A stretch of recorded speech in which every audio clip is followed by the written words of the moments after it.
Hello मेरे प्यारे student. तो देखिए आज आप लोग आए अनसॉल्व पेपर का सोल्यूशन। देखिए तो पहले मैं एक बात बताना चाहता हूं आपको, अगर आप लोग को पीडीएफ चाहिए तो क्या करेंगे, ठीक है। तो यहाँ पर देखिए किसका किसका कितने ईयर का पीडीएफ मिल जाएगा। तो यहाँ पर देखिए केमिस्ट्री का, देखिए केमिस्ट्री का ये 2026 के लिए आपके लिए है, ठीक है। तो यहाँ पर देखिए केमिस्ट्री का जो है 2020, 21, 22, 23, 24, 25 यानी कि 6 साल। मान लीजिए 21 में कोरोना काल था तो पेपर नहीं हुआ किसी में, ठीक है।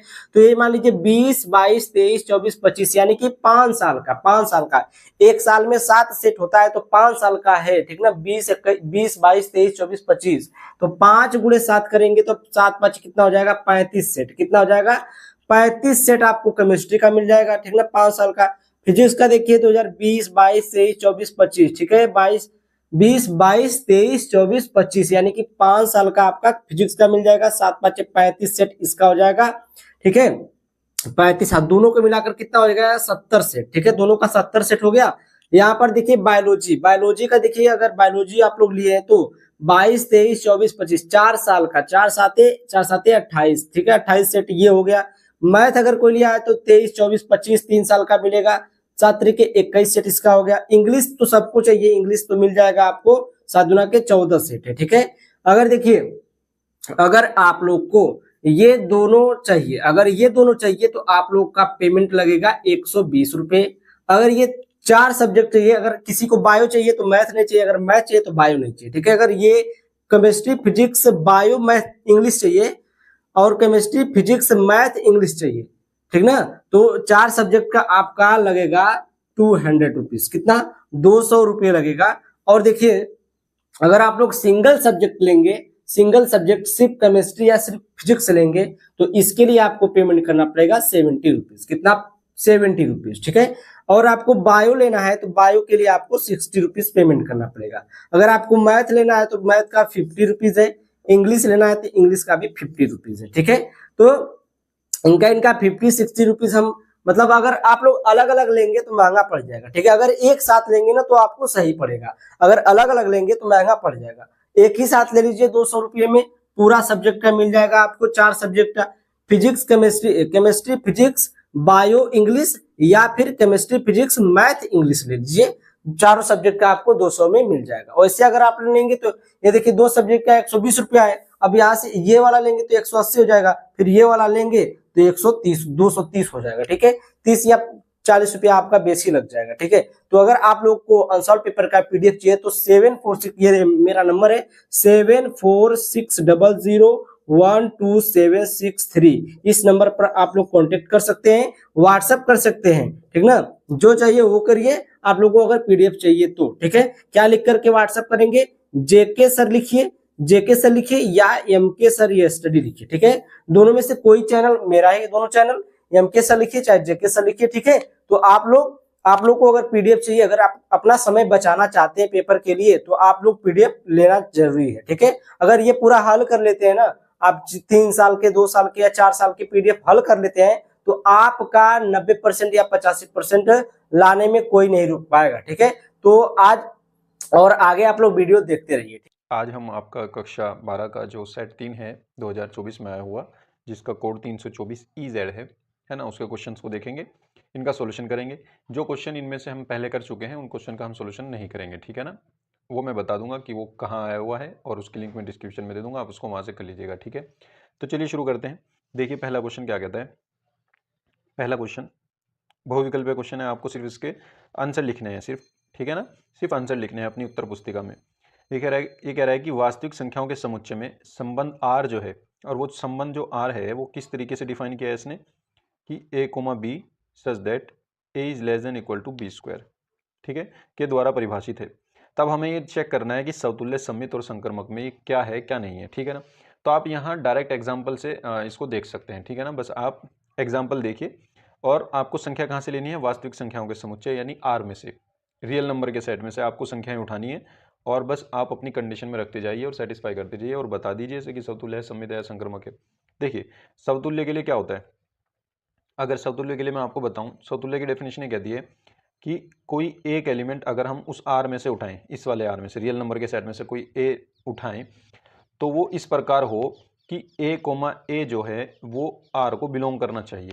R को मीन्स इस रिलेशन को सेटिस्फाई करना चाहिए। अगर मैं A, A लगा दूं, मतलब अगर मैं a कोमा ए रख दूं तो a is less than equal to A square ही आना चाहिए, ठीक है ना।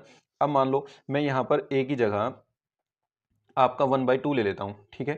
तो अगर मैं 1/2 कोमा 1/2 पर ये रिलेशन लगा करके देखता हूँ, क्योंकि ये आर में है, ये कौन से वाले रियल नंबर के सेट में है ना, ये इस वाले में, तो वहाँ से हमने एक नंबर उठाया। अब हम क्या करेंगे, अब हम इसमें ये रिलेशन लगा करके देखेंगे a कोमा ए में, क्योंकि समतुल्य में a कोमा ए ही लगता है। तो यहाँ पे भी a आएगा और यहाँ पर भी a आएगा, ठीक है। तो इसके अकॉर्डिंग ये क्या हो जाएगा, इसके अकॉर्डिंग हो जाएगा 1/2 लेस देन इक्वल टू 1/2 का होल स्क्वायर, यानी 1/2 is less than equal to 1/4। ये कह रहा है इसके अकॉर्डिंग ये होना चाहिए कि 1/2 लेस देन इक्वल टू 1/4, जबकि ये गलत है। 1/1/4 तो और छोटा है, 1 का चौथाई भाग और ये 1 का दूसरा ही भाग है ना। तो ये ज़्यादा छोटा है, ये बड़ा है इससे, तो इसका मतलब ये तो कंडीशन गलत दे दी, गलत हो गई। कोई एक नंबर ना होने के लिए कोई एक नंबर ही बहुत है ना, कोई एक एग्जाम्पल ही बहुत है। तो हमने यहाँ एक एग्जाम्पल इसको दे दिया ना होने का, तो ये इस हिसाब से तो ये समतुल्य हुआ नहीं। तो ये जो 1/2 कोमा 1/2 मिला, ये तो इस रिलेशन में है ही नहीं, रिलेशन को सेटिस्फाई नहीं करता है, तो इसका मतलब ये समतुल्य नहीं है, ठीक है। अब सममित के लिए चलते हैं। देखिए सममित में क्या होगा, सममित में आपको दो एलिमेंट उठा के लेके चलने पड़ते हैं, ए कोमा बी। आपको दो एलिमेंट ऐसे उठा के लेके चलने पड़ते हैं कि ए कोमा बी तो सेटिस्फाई करना चाहिए, मतलब ये दो तो एलिमेंट ऐसे ही उठाने कि ये तो सेटिस्फाई करें ही करें, और फिर इनके सेटिस्फाई करने के बाद अगर ये बी कोमा ए भी सेटिस्फाई कर जाए तो ये सम्मित हो जाएगा। यानी बी कोमा ए पर भी अगर मैं यही रिलेशन लगाऊं जो इसने दिया था और फिर वो भी सेटिस्फाई कर जाए तो ये सम्मित हो जाएगा। अब हमें तो ना होने का ढूंढना है, ठीक है ना, ना होने का। अगर आपको कोई भी एक ऐसा एग्जाम्पल ना होने का मिल जाता है जिससे ये सम्मित नहीं होता है, जो इस रिलेशन को सेटिस्फाई नहीं करता है, तो बस हमारा काम बन जाएगा, हम उसको मना कर देंगे कि ये सम्मित नहीं है। होने के लिए आपको सारे एग्जाम्पल, होने के लिए तो बहुत चीजें चेक करनी पड़ेंगी आपको, है ना। आप इसके उल्टे से चलिए, आप ना होने का ढूंढिए, है ना। ना होने का अगर आपको ऐसा ना ही मिले, एक भी ना मिले, तो बस फिर कह देंगे कि हाँ ये सम्मित है। अब हम क्या करते हैं, देखिए हमारे पास एक एग्जाम्पल है, अगर मैं a की वैल्यू 1 ले लूं और b की वैल्यू 2 ले लूं, ठीक है। तो इस हिसाब से मेरे पास क्या बनेगा, a कोमा बी 1,2 तो आर में होगा ही, है ना। a की वैल्यू भी आर में है, रियल नंबर के सेट में, और 2 भी है इसमें। तो अगर इसके हिसाब से मैं ये रिलेशन लगाऊं तो a is less than equal to b square यहाँ पे, तो यहाँ पे इसकी जगह 1 रखूंगा, b की जगह 2 रखूंगा, तो क्या आ जाएगा 1 is less than equal to 2 का स्क्वायर, यानी 1 4 से छोटा है, बिल्कुल सही बात है। यानी ये दो नंबर हमने सही लिए हैं। क्या अब इसका उल्टा भी हो रहा है सेटिस्फाई, 2,1 देखता हूँ। अगर 2,1 देखता हूँ मैं, तो 2,1 क्या होगा, 2 is less than equal to 1 का स्क्वायर, 2 तो 1 से छोटा नहीं होता, तो ये बात तो गलत हो गई, ठीक है ना। तो इसका मतलब ये तो कंडीशन मिल रही है, ये कंडीशन नहीं मिल रही है, तो इसका मतलब ये सम्मित भी नहीं है, तो सम्मित भी नहीं है। अब चलते हैं संक्रमक की तरफ। अब देखिए समतुल्य भी नहीं है और सम्मित भी नहीं है। क्या ऐसा है कोई कि समतुल्य सम्मित नहीं है? चलो बस संक्रमक भी चेक कर लेते हैं ना, संक्रमक भी चेक कर लेते हैं। संक्रमक, संक्रमक में हमें 3 एलिमेंट उठा के चलने पड़ते हैं, ए बी सी, उस सेट में से उठा के चलने पड़ते हैं जो सेट उसने दिया है, वास्तविक संख्याओं का समुच्चय। अब ये तीन नंबर हमें ऐसे लेने हैं कि a कोमा बी भी इसको सेटिस्फाई करे और इसके साथ साथ आपको b कोमा सी भी इसको सेटिस्फाई करे। ये तो 3 नंबर ऐसे लेने हैं कि ये दोनों सेटिस्फाई करने चाहिए। अब इसके बाद अगर a कोमा सी भी सेटिस्फाई कर गया, अगर ये सेटिस्फाई कर गया तो ये संक्रमक हो जाएगा, अगर ये सेटिस्फाई नहीं गया तो ये संक्रमक नहीं होगा। अब मैं क्या करता हूँ, मैं ए बी सी की वैल्यू जो ले लेता हूँ, देखिए मैं ले लेता हूँ, एक तो 2 ले लेता हूँ, a की वैल्यू तो ले लिए मैंने 2 और b की वैल्यू ले ली मैंने -3 और c की वैल्यू ले ली मैंने 1। अब अगर मैं a कोमा बी के अकॉर्डिंग देखता हूँ, यानी 2,3 के अकॉर्डिंग, देखिए इसको सेटिस्फाई करेगा ये, यानी ये बैठेगा 2 is less than equal to 3 का स्क्वायर, 3 का स्क्वायर, तो बिल्कुल ये 3 3 9 है, 9 बड़ा होता है 2 से, सही है बात। और b कोमा सी भी सेटिस्फाई करेगा, सॉरी ये -3 है, और -3 का स्क्वायर भी आपका 9 ही रहेगा प्लस के, ठीक है। अब ये -3,2 है, -3,1 है, b कोमा सी लेंगे, b ये है c है, इसके according -3 less than equal to 1 का स्क्वायर लगाएंगे, यही कंडीशन, ठीक है ना, यही वाली, जो यहाँ होगा वो यहाँ रखेंगे, जो यहाँ होगा वो यहाँ का स्क्वायर कर देंगे, जो यहाँ है वो हमने यहाँ रख दिया, जो यहाँ है उसका स्क्वायर कर दिया। अब ये इसके अकॉर्डिंग आया -3 लेस देन इक्वल टू 1, है ना, तो ये तो सही बात है बिल्कुल, तो ये भी सही है, यानी ये दोनों तो सही होनी चाहिए। अब तीसरी है या नहीं वो हमें देखनी है, तो हम देखते हैं 2 और 1 पे, है ना, 2 और 1 पर देखते हैं यही रिलेशन लगा करके, तो ये आ जाएगा 2 is less than equal to 1 का स्क्वायर, यानी 2 is less than equal to 1, जो कि बात गलत है, 2 तो 1 से बड़ा होता है, ये कह रहा है कि छोटा है, तो इसका मतलब ये बात गलत हो गई। है ना। तो यानी ये सेटिस्फाई नहीं कर रहा, तो यानी 2,1 जो है वो बिलोंग नहीं कर रहा आर को। ये दोनों तो बिलोंग कर रहे थे, हमने लिए ही ऐसे नंबर थे, ये भी आर को बिलोंग कर रहा था और ये भी बिलोंग कर रहा है आर को, लेकिन ये बिलोंग नहीं कर रहा आर को 2,1। ठीक है, तो इसका मतलब ये क्या हो जाएगा, इसका मतलब ये भी संक्रमक भी नहीं होगा। तो ये ना तो सतुल्य है, ना सममित है, ना संक्रमक है। तो इसका फोर्थ ऑप्शन आपका बिल्कुल ठीक हो जाएगा। ठीक है, फोर्थ ऑप्शन आपका बिल्कुल ठीक हो जाएगा। चलिए नेक्स्ट क्वेश्चन देखते हैं। ख क्वेश्चन देखिए बच्चों, ख क्वेश्चन ये कह रहा है कि यदि ए ये है बी ये है तो ए से बी के फलकों की संख्या, ये फलकों नहीं है ये फलन है, फलनों की संख्या बताओ, है ना, ए से बी में। तो अगर आपके पास ए के अंदर है 1 2 3 और बी के अंदर है ए कोमा बी, तो आप बस ये देख लीजिए इनके अंदर नंबर ऑफ एलिमेंट कितने हैं। ए के अंदर एलिमेंट जो है वो 3 है और बी के अंदर जो एलिमेंट है वो 2 है। ठीक है, अब हमें नंबर ऑफ एलिमेंट बताने हैं। अब आप ये देखिए उसने ए से बी में कहा है या बी से ए में कहा है। देखिए अगर उसने कहा है ए से बी में, तो number of element in B, number of element in B की पावर आ जाएगी number of element in A. और अगर वो कहता कि बी से ए में बताओ, तो फिर नंबर ऑफ एलिमेंट इन ए यानी इस वाले की पावर ये वाला चढ़ता है ना, number of element in B, फिर ये आता। तो फिलहाल ये ए से बी में पूछ रहा है, ए से बी में, तो number of element in B कितने हैं 2 और ए के अंदर एलिमेंट कितने हैं 3, तो 2 की पावर 3 यानी 8, तो ऐसे 8 होंगे। तो आपका सेकंड ऑप्शन सही हो जाएगा। ठीक है, चलिए नेक्स्ट क्वेश्चन पर चलते हैं।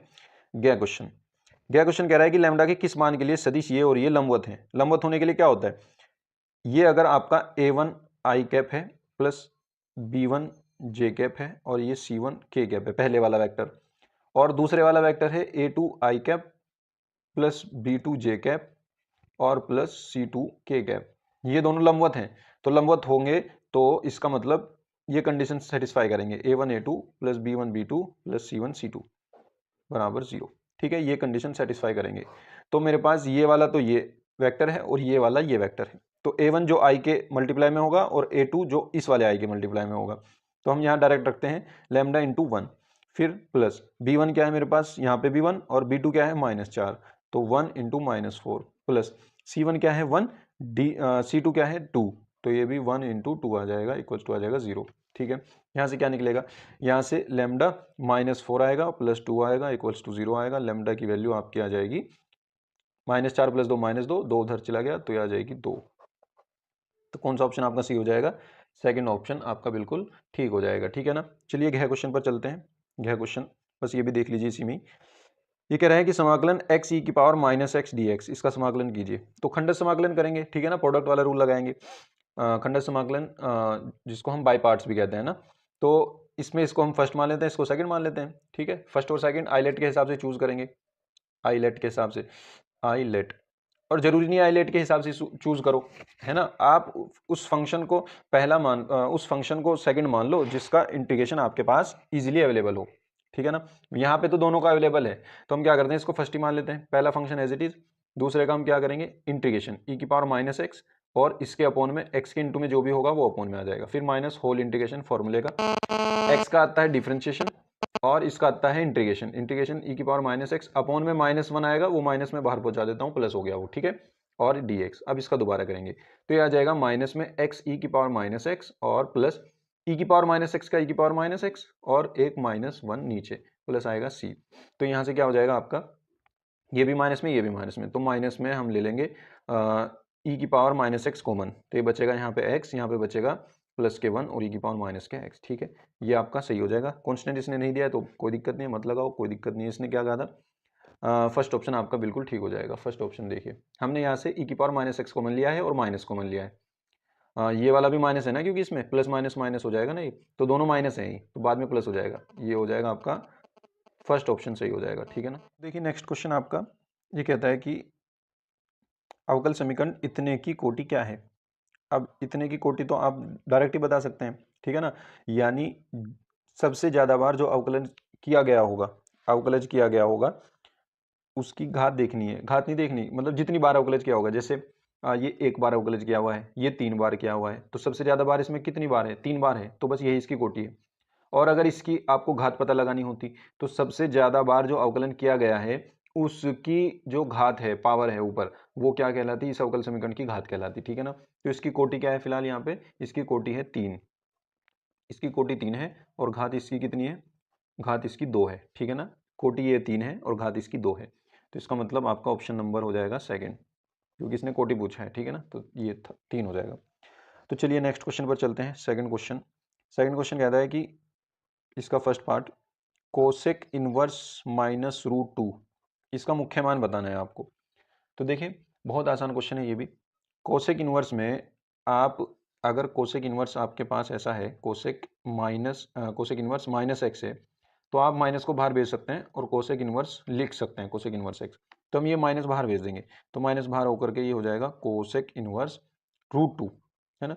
अब कोसेक इनवर्स में रूट 2 ढूंढ लो कहाँ पे है, ये माइनस में हो जाएगा। अगर कोसेक इनवर्स में रूट 2 जो होगा आपका, कोसेक इनवर्स में रूट 2 होगा आपका 45 यानी 45 में, पाई बाय 4 में, है ना। तो हम इसको क्या लिख देंगे, cosec pi by 4, cosec pi by 4। Cosec से कोसेक हट जाएगा और मिलेगा क्या, माइनस के पाई बाय 4। ये आपका हो जाएगा आंसर, ठीक है। चलिए नेक्स्ट क्वेश्चन पर चलते हैं। सेकंड क्वेश्चन ये कह रहा है कि कोस साइन एक्स स्क्वायर, इसका हमें क्या करना है, अवकलन करना है, अवकल गुणांक ज्ञात करना है, यानी वही अवकलज हमें इसका करना है। तो सबसे पहले हम क्या करते हैं, इसको y मान लेते हैं, या y नहीं मानो आप इसको लिखो D by d x of cos sine x square, ठीक है ना, साइन एक्स स्क्वायर ऐसे लिख लो। अब यहाँ से इसका अवकलन करो। सबसे पहले कोस का करेंगे, ये इसका पूरा थीटा है, तो कोस एक्स का क्या होता है, माइनस के साइन एक्स, तो माइनस के साइन, ये पूरा एक्स मान करके चलेंगे, तो ये हो जाएगा साइन एक्स यानी साइन एक्स स्क्वायर। अब जिसको एक्स माना था उसका दोबारा करो, तो यानी D by d x of, इसका दोबारा होगा साइन एक्स स्क्वायर का, जो अंदर था। अब देखिए जो बाहर है ये एज इट इज लिख के रखो, sine x square into sine का, ये साइन एक्स का करेंगे हम, तो इसको एक्स मान करके चलेंगे, तो साइन एक्स का क्या हो जाएगा, कोस एक्स, लिखेंगे इसको जू का तू ही थीटा, लेकिन जो एक्स माना था उसका दोबारा करेंगे, D by d x of x square. ये श्रृंखला नियम चल रहा थे ना, श्रृंखला नियम यानी चेन रूल। साइन ये जू का तू रहेगा और फिर ये जू का तू रहेगा। अब एक्स स्क्वायर का हो जाएगा 2x, ठीक है, बस इसको उल्टा करके लिख दो, माइनस 2x पहले आ जाएगा और फिर कोस एक्स स्क्वायर आ जाएगा और फिर आ जाएगा sine x square, sine x square, ठीक है ना। बस ये थोड़ा ऑर्डर में लिखना होता है थोड़ा सा, तो यही यहाँ पे भी छोड़ सकते हैं आंसर, यहाँ पे भी सही है, लेकिन यहाँ पे थोड़ा कंफ्यूजन ये रहती है कि कोस के थीटा में ये पूरा है या खाली को एक्स स्क्वायर है, इस वजह से इसको हम आगे लिख दें क्योंकि ये मल्टीप्लाई में है पूरा, और फिर ये भी आगे लिख दें क्योंकि ये कंफ्यूजन में ना हो कि ये इसके थीटा में है और फिर ये 2x इसके थीटा में है, इस वजह से, ठीक है ना। उम्मीद करता हूँ आप समझ गए होंगे, आसान क्वेश्चन है। चलिए नेक्स्ट क्वेश्चन पर चलते हैं। नेक्स्ट क्वेश्चन आपका क्या कहता है, गया क्वेश्चन, ये कह रहा है कि d y by d x को हल करना है हमें, d y by d x minus के 4xy स्क्वायर, इसको हमें हल करना है, ठीक है। तो ये भी बहुत आसान क्वेश्चन है। देखिए हम इसको कैसे करेंगे, वेरिएबल सेपरेबल कर सकते हैं ना, एक्स वाले अलग वाई वाले अलग, तो ये वाई स्क्वायर को मैं इधर ले आता हूँ, 1/y स्क्वायर और डी वाई, और यहाँ पे बचेगा माइनस के 4x, इसको और इंटू में ले आओ dx। अब दोनों ओर का समाकलन कर दो, दोनों पक्षों का समाकलन करने पर यहाँ जाएगा 1/y स्क्वायर डी वाई, यहाँ जाएगा समाकलन माइनस 4x dx, ठीक है। तो ये हो जाएगा आपका, इसको डायरेक्ट तो मैं कर नहीं पाऊंगा, तो मैं इसको ऊपर ले जाता हूँ, y की पावर -2 dy, और ये क्या हो जाएगा, माइनस के 4 कॉन्स्टेंट है बाहर आ गया, समाकलन x dx, ठीक है। y की पावर -2 का क्या हो जाएगा, y की power -2 + 1 upon -2 + 1 n +1 upon n +1 है ना, और -4 x का हो जाएगा x स्क्वायर बाई 2 और प्लस में लग जाएगा c, 2 2 4 हो जाएगा, और ये आ जाएगा आपका y की पावर -1 अपॉन -1 और माइनस के 2x स्क्वायर और प्लस में c। ये आपका कितना हो गया, ये तो माइनस होगी पूरी टर्म, और ये 1/y हो गया, तो माइनस के 1/y हो गया, और माइनस के ही आपके पास ये 2x स्क्वायर, इसको धर ले आओ, तो ये हो जाएगा प्लस के 2x स्क्वायर और बराबर c। तो आप इसको थोड़ा सा सही करके लिख दो, बस ऐसे लिख दो, 2x स्क्वायर माइनस के 1/y और प्लस के c। अगर और सही करके लिखना होता है और लिख दो, कोई दिक्कत नहीं है, 2x स्क्वायर y -1 और ये y इधर भेज दो, सॉरी यहाँ पे इक्वल है, ये जो है y पूरे का जो एलसीएम लेकर के नीचे आया था वो इधर चला जाएगा, ये हो जाएगा cy, ठीक है ना, और ये आपका हो जाएगा आंसर। आप यहाँ पे भी छोड़ सकते हैं, यहाँ पे भी छोड़ सकते हैं, यहाँ पे भी छोड़ सकते हैं, यहाँ पे भी छोड़ सकते हैं, कोई दिक्कत नहीं है, लेकिन जहाँ मिनिमम से मिनिमम सोल्व हो आप वहाँ तक के उसको सॉल्व कर दीजिए, ठीक है। आगे चलते हैं। नेक्स्ट क्वेश्चन, यह क्वेश्चन आपका कह रहा है कि x के सापेक्ष log x का समाकलन कीजिए, यानी आपको समाकलन करना है log ex dx का, ठीक है, बहुत आसान है। log x का समाकलन आप डायरेक्ट नहीं कर सकते, आपको इसमें क्या करना पड़ेगा, इसके मल्टीप्लाई में 1 मानना पड़ेगा, ठीक है ना। तो इसके मल्टीप्लाई में 1 मान लो और इसमें बाई पार्ट्स वाला लगा दो, यानी बाई पार्ट्स मीन खंड समाकलन लगा दो, है ना। तो इसको हम एक को फर्स्ट फंक्शन मान लेंगे, एक को सेकंड मान लेंगे। अब log x का क्योंकि हमारे पास समाकलन नहीं होता तो हम इसको फर्स्ट मानेंगे, ठीक है, और इसको सेकंड मान लेंगे। अब देखिए यहाँ से क्या होगा, हम क्या करते हैं इसको, first function as it is log x, फिर x का 1 का हो जाएगा x समाकलन, फिर माइनस होल समाकलन, log x का हो जाएगा डिफरेंशिएशन 1/x, और 1 का हो जाएगा समाकलन x और dx और plus c, x cancel out हो गया, ये हो गया आपका x log x, और माइनस में यहाँ पे 1 बचा, 1 का समाकलन क्या हो जाएगा x, और प्लस में आ जाएगा c। बस ये आपका आंसर हो जाएगा। ठीक है, बहुत आसान क्वेश्चन है। चलिए नेक्स्ट क्वेश्चन भी देख लेते हैं। नेक्स्ट क्वेश्चन, चलो नेक्स्ट पेज पे देखते हैं इसको, ठीक है ना, या यहीं पर कर लेते हैं। देखिए चलो यहीं पे कर लेते हैं। आपके पास 2 ऑफ पी ऑफ ए है, यानी आप यहाँ से निकाल सकते हैं। देखिए इसने दे रखा है 2 into P of A equals to 5/13, और पी ऑफ बी भी दे रखा है 5/13, वो पी ऑफ बी ही है 5/13। ठीक है, अब अगर मैं यहाँ से पी ऑफ ए निकालता हूँ तो पी ऑफ ए जो आएगा आपके पास वो आएगा 5/, भी आ जाएगा नीचे 5/26, और पी ऑफ बी आपके पास आ जाएगा 5/13।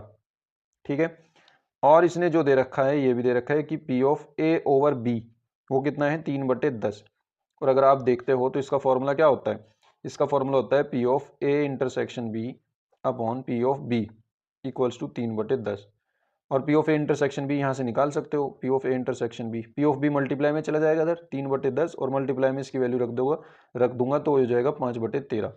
तो अगर मैं इसको देखता हूँ 5 दूनी 10, ये हो गया आपका 3/26। ठीक है, अब आपके पास पी ऑफ ए आ गया, पी ऑफ बी आ गया, P of A intersection B आ गया, P of A union B निकालना है। P of A union B का फॉर्मूला क्या होता है, देखिए P of A union B होता है equals to P of A की वैल्यू रख दो, प्लस पी ऑफ बी यानी 5/13, minus P of A intersection B यानी ये, तो ये आ गया 3/26। तो जब आप इसको सॉल्व करोगे आपका आंसर क्या आ जाएगा, आपका आंसर आ जाएगा लास्ट में 6/13। ठीक है, बहुत आसान क्वेश्चन है, इजीली आप इसको कर लोगे। उम्मीद करता हूं आप समझ गए होंगे। चलिए नेक्स्ट क्वेश्चन पर चलते हैं। देखिए नेक्स्ट क्वेश्चन तीसरे का क्या क्वेश्चन। ठीक है, अब तक आपके 1 नंबर के क्वेश्चन चल रहे थे, अब आपके 2 नंबर के क्वेश्चन शुरू हो गए हैं। ठीक है ना, तो देखिए पहला क्वेश्चन, आव्यू ए बी ज्ञात करना है आपको, यानी मल्टीप्लाई करनी है जब ए ये दे रखा है बी ये दे रखा है। तो बहुत आसान है, देखिए हम डायरेक्ट ए बी ही ज्ञात कर देते हैं। ए आपके पास क्या है, ए आपके पास ये मैट्रिक्स है -1 2 3, और ये आ जाएगा 4 -2 5। ठीक है, इसके साथ मल्टीप्लाई करने में बी की, बी क्या है 2 6 5 1 7 3, इसकी मल्टीप्लाई करनी है। देखिए कैसे होती है मल्टीप्लाई। सबसे पहले आपको क्या करना है, पहली रो की पहले कॉलम के सापेक्ष मल्टीप्लाई करनी है। तो पहले एलिमेंट की पहले एलिमेंट में, दूसरे एलिमेंट की दूसरे एलिमेंट में, तीसरे एलिमेंट की तीसरे एलिमेंट में गुना करते जोड़ते रहो। तो -1 की 2 में करेंगे आएगा -2, फिर प्लस लगाओ, फिर 2 की 6 में करो 6 दूनी 12, फिर प्लस लगाओ, फिर 5 की 3 में, 3 की 5 में करो 15। ठीक है, ये एक एलिमेंट बना आपका। अब इसी की करनी है आपको दूसरे कॉलम में, इसी की करनी हो, अगर तीसरा कॉलम होता है यहाँ इसी की करते तीसरे कॉलम में, ये और एलिमेंट यहाँ बनाते जाते। तो अब जब हम इसकी इस मल्टीप्लाई करेंगे इस वाले कॉलम में तो क्या हो जाएगा, -1 की -1 में करेंगे तो -1 आएगा, फिर प्लस लगाएंगे, 2 की 7 में करेंगे तो 14 आएगा 14, प्लस 3 का 3 में करेंगे तो आएगा 9। बस अब आगे कोई कॉलम नहीं है तो बस यहीं रुक जाते हैं। ठीक है, यहीं रुक जाते हैं। अब सेकेंड रो की फिर फर्स्ट कॉलम में करो, फिर सेकेंड कॉलम में करो। पहले सेकेंड रो की फर्स्ट कॉलम में कर दें, 4 की 2 में करी 8 आ गया, फिर प्लस लगाएंगे वैसे तो, और फिर -2 की 6 में करेंगे 6 दूनी 12 माइनस के 12, और 5 की 5 में करेंगे प्लस के आ जाएगा 25। ऐसे ही करेंगे 4 एकम 4, फिर माइनस के 7 दूनी 14 आ जाएगा प्लस लगा करके, लेकिन माइनस के 14 आएगा यहाँ पर, है ना, -14, और 5 तिया 15 आ जाएगा, 5 तिया 15 आ जाएगा।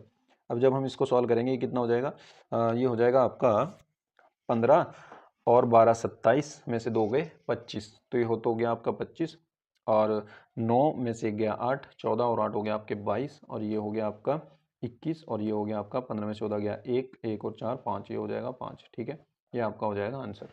ठीक है बच्चों, उम्मीद करता हूँ आप समझ गए होंगे। नेक्स्ट क्वेश्चन देखिए, 6 क्वेश्चन कहता है कि क्या f(x) जो है ये आपका द्वारा परिभाषित फलन x बराबर 1 पर सतत है। देखिए ये 1 के लेफ्ट में कुछ और फंक्शन है, 1 के राइट में कुछ और फंक्शन है, तो आप इसको left hand limit right hand limit लेकर के करना। अगर फंक्शन ऐसा हो जो एक ही बार फंक्शन हो, मान लो वो बिहेवियर चेंज ना कर रहा हो अपना, अब जैसे मान लो मेरे पास ये x बराबर 1 पर मुझे चेक करना है, अब x बराबर 1 के लेफ्ट राइट साइड में तो ये फंक्शन कुछ और है, x -5 है इधर, तो ये और इधर ये x + 5 है, दोनों तरफ अलग अलग है, तो दोनों तरफ अलग अलग ही मुझे चेक करना पड़ेगा इसको, लेफ्ट हैंड लिमिट लेकर के राइट हैंड लिमिट लेकर के। लेकिन अगर ये दोनों अलग अलग ना दे करके वो एक ही फंक्शन देता सिर्फ, तो आप उसको डायरेक्ट करते फिर, ठीक है ना। अभी फिलहाल हमें यहाँ left hand limit right hand limit लेकर के करना होगा। अब सतत होने के लिए हमें क्या करना होता है, हमें इसकी लेफ्ट हैंड लिमिट बराबर राइट हैंड लिमिट और बराबर फंक्शन की वैल्यू उस पॉइंट पर, ये तीनों इक्वल दिखानी पड़ती है, तब जाकर के ये कॉन्टिन्यूस होगा यानी सतत होगा। तो हम सबसे पहले क्या करते हैं, फंक्शन की वैल्यू चेक कर लेते हैं। फंक्शन की वैल्यू क्या होगी, फंक्शन की वैल्यू एफ ऑफ 1 पर, यानी जब x बराबर 1 हो तो फंक्शन क्या होगा, ये होगा x प्लस 5। तो आपको इसमें 1 रखना है तो यहाँ पे भी 1 रखना पड़ेगा। तो हम क्या करेंगे, ये आ जाएगा 1 + 5, तो यह हो जाएगा आपका 6। ठीक है, अब चलते हैं लेफ्ट हैंड लिमिट पर। Left hand limit, left hand limit कहती है कि लिमिट x टेंडिंग टू, आप 1 के लेफ्ट में जा रहे तो माइनस लगा दीजिए और यहाँ पे फंक्शन की वैल्यू रख दीजिए f ऑफ x।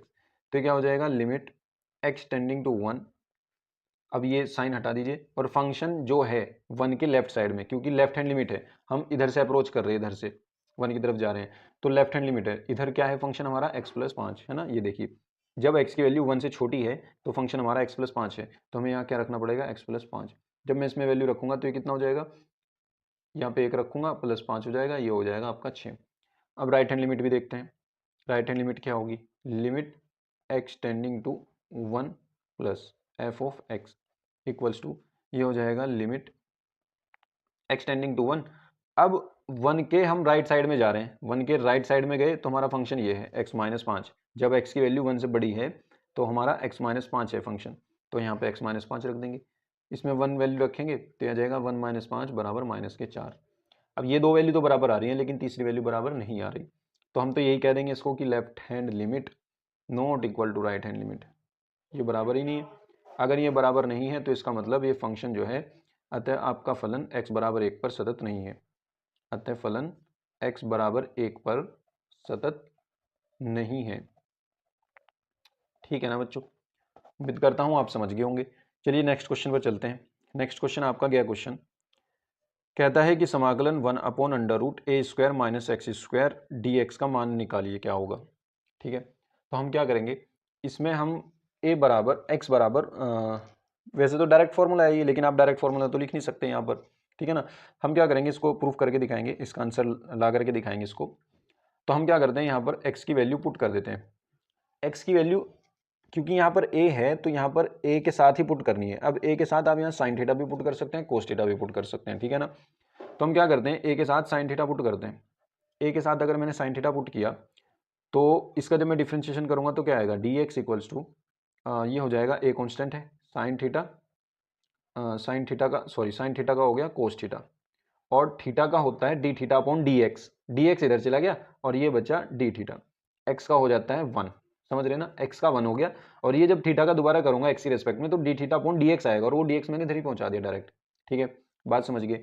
अब देखिए ये फंक्शन मेरा कैसा बन जाएगा, डी एक्स की जगह तो मैं लिख दूंगा A cos theta D theta, A cos theta D theta upon, ये आ जाएगा √a² माइनस एक्स की जगह में रख दूंगा ए साइन थीटा, तो ये हो जाएगा a² sin² थीटा। ठीक है, तो देखिए क्या हो जाएगा, समाकलन a cos theta D theta upon, इसमें से a² कॉमन ले लो, √a² कॉमन ले लिया तो बचा 1 - sin² theta D theta, D theta तो आ गया। अब रूट से जब a² बाहर आएगा तो वो क्या बन जाएगा, a बन जाएगा, a ही तो बाहर आएगा ना उससे, रूट से स्क्वायर हट करके, तो ये आ जाएगा आपका a, और 1 - sin² थीटा को आप क्या लिख सकते हैं, cos² थीटा डी थीटा। ठीक है, a से कैंसिल आउट हो गया और स्क्वायर से इसका रूट कट गया, बचा नीचे कोस थीटा, फिर कोस थीटा से कोस थीटा भी कट गया, तो यहाँ पे क्या बचा 1 डी थीटा।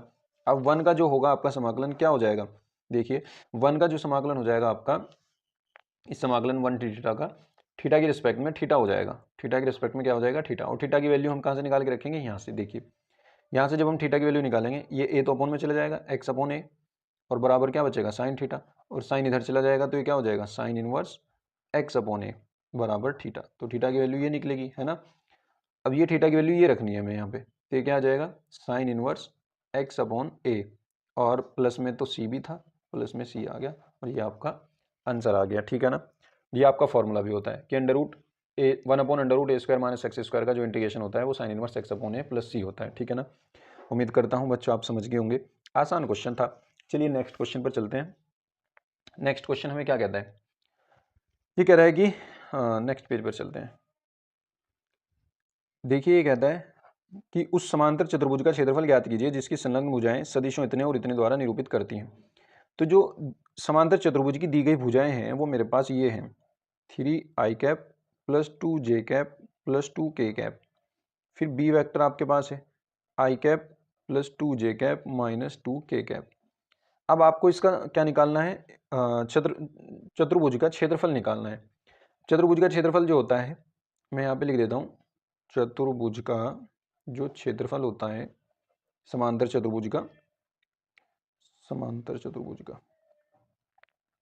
वो क्या होगा, वो होगा आपका a क्रॉस b का परिमाण, a क्रॉस b का परिमाण। तो आपको पहले a क्रॉस b निकालना पड़ेगा, तो इसके लिए हम क्या करते हैं, पहले a क्रॉस b निकालते हैं। a क्रॉस b कैसे निकलता है, आपको याद होगा, डिटर्मिनेंट फॉर्म में लिख करके वहाँ से निकलता है ना। तो पहले तो आप a के जो द्विक अनुपात है वो लिख दीजिए, 3 2 और 2, 3 2 2। फिर b के लिख दीजिए 1 2 माइनस 2, 1 2 माइनस 2। अब इसको सॉल्व कर लीजिए जिस तरीके से सारणिक सॉल्व करते हैं। सबसे पहले इस रो के सापेक्ष आपको इसको प्रसार करना है, यानी इसको एक्सपेंड करना है, ठीक है ना। तो आई कैप आ गया, आई कैप की रो और कॉलम छोड़ दीजिए, इसकी गुना इधर माइनस के 4, इसकी गुना इधर माइनस के 4, कितने हो गए माइनस के 8, माइनस फॉर्मूले का। अब दूसरा एलिमेंट लिखिए जे कैप, ये गया माइनस 3 दूनी 6 और माइनस के 2, माइनस के कितने हो गए, ये भी माइनस के 8 हो गए। और प्लस में अब की बार तीसरा एलिमेंट के, इसकी रो इसका कॉलम छोड़ दो, 3 दूनी 6 और माइनस के 2, 6 में से 2 गए, कितने बचे 4 बचे, ठीक है ना। तो ये आपका क्या आ जाएगा, माइनस के 8i प्लस के 8j प्लस के 4k। ठीक है, अब मुझे इसका परिमाण निकालना है, a क्रॉस b का परिमाण। a क्रॉस b का परिमाण क्या होगा, माइनस 8i प्लस 8j और प्लस 4k। इसका परिमाण क्या होगा, अंडर रूट जो इसके द्विक अनुपात है इनका स्क्वायर करके जोड़ दो, माइनस 8 का स्क्वायर प्लस 8 का स्क्वायर प्लस 4 का स्क्वायर। तो ये कितना हो जाएगा, ये हो जाएगा समाकलन 8 8 64, ये भी 64 और ये 16, ठीक है ना। तो ये आपके कितने हो जाएंगे, ये हो जाएंगे आपके 144, 144 का कितना आ जाएगा 12। तो आपका यही क्या हो जाएगा, त्रिभुज समांतर चतुर्भुज का क्षेत्रफल। तो जो क्षेत्रफल होगा आपका वो क्षेत्रफल यही हो जाएगा, है ना, a क्रॉस b का परिमाण यानी 12 वर्ग इकाई। उम्मीद करता हूँ आप समझ गए होंगे, बहुत आसान क्वेश्चन था। चलिए नेक्स्ट क्वेश्चन पर चलते हैं। नेक्स्ट क्वेश्चन आपका कौन सा है, फोर्थ का कै पार्ट। बच्चों ये कै पार्ट हम पिछले ही पेपर में करके आए हैं, ठीक है ना। कौन सा, 324 EY में हम करके आए हैं इसको, वहाँ पे ये छठे का गे है, लिंक डिस्क्रिप्शन में मिल जाएगी, आप उसको वहाँ से कर लेना, ठीक है। नेक्स्ट क्वेश्चन देखते हैं, कै क्वेश्चन। देखिए ये कह रहा है कि आपका ए का वह न्यूनतम मान ज्ञात कीजिए जिसके लिए अंतराल इतने में फलन ये से प्रदत्त फलन वर्धमान है। अब ये वर्धमान पहले से है, फंक्शन क्या दे रखा है इसने, f x equals to x square plus a x plus 1, ठीक है। तो वर्धमान होने के लिए हमें एफ डैश एक्स निकालना पड़ता है, ये आ जाएगा आपका 2x प्लस ए, ठीक है। अब यहाँ से देखिए, चूंकि ये फलन जो है वर्धमान है, हम यहाँ पे लिखेंगे चूंकि अंतराल 1,2 में एफ डैश एक्स का न्यूनतम मान, अब हम न्यूनतम मान निकाल लें इसका, है ना, इसका न्यूनतम मान निकाल लें, इस अंतराल में क्या आएगा। तो न्यूनतम जो मान निकालेंगे वो तो इसी पे आएगा, न्यूनतम मान 1 पे, है ना, क्योंकि सबसे न्यूनतम वैल्यू तो एक्स की यही है। तो हम जब इसमें रखेंगे तो ये आ जाएगा एफ डैश 1 बराबर 2 × 1 प्लस ए, यानी ये आ जाएगा 2 प्लस ए, ठीक है। अब चूंकि देखिए, चूंकि ये जो फलन है एफ एक्स जो है वो अंतराल 1,2 में, जो ये अंतराल है इसमें 1,2 में क्या है, वर्धमान है। और वर्धमान जब होता है तब क्या होगा, तब एफ डैश जो आपका होता है ये एक्स, ये क्या होता है, ये ग्रेटर देन इक्वल टू 0 होता है। तो ये एफ डैश 1 भी ग्रेटर देन इक्वल टू 0 होगा, है ना। एफ डैश 1 की वैल्यू कितनी है, 2 plus a greater than equal to 0, तो ए की value greater than equal to -2 आएगी।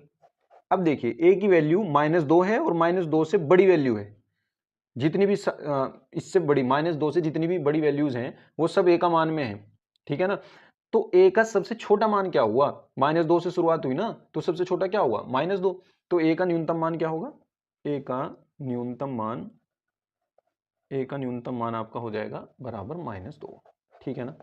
उम्मीद करता हूं आप समझ गए होंगे बच्चों, ये भी आसान क्वेश्चन है। चलिए नेक्स्ट क्वेश्चन पर चलते हैं, गया क्वेश्चन पर। देखिए बच्चों, नेक्स्ट क्वेश्चन, यह क्वेश्चन क्या कहता है, अवकल समीकरण दी हुई है dy upon d x plus y equals to 1, इसको हमें हल करना है, ठीक है ना। तो देखिए मुझे तो अभी ये यहीं से दिख रही है इसकी form dy by d x plus P y equals to Q, है ना, इसके जैसी फॉर्म दिख रही है, तो हम डायरेक्ट इसी से भी कर सकते हैं, या हम इसको वेरिएबल सेपरेबल से भी कर सकते हैं, वो भी आसान पड़ेगा, ठीक है। आप दोनों तरीकों से किसी से भी कर सकते हैं, ठीक है ना। तो ये क्या हो जाएगा, देखिए अगर हम इससे करते हैं तो मेरे पास यहाँ पे लिखना इससे तुलना करने पर, तो ये हो जाएगा p की वैल्यू आपकी आ जाएगी 1 और q की वैल्यू आपकी हो जाएगी ये भी 1।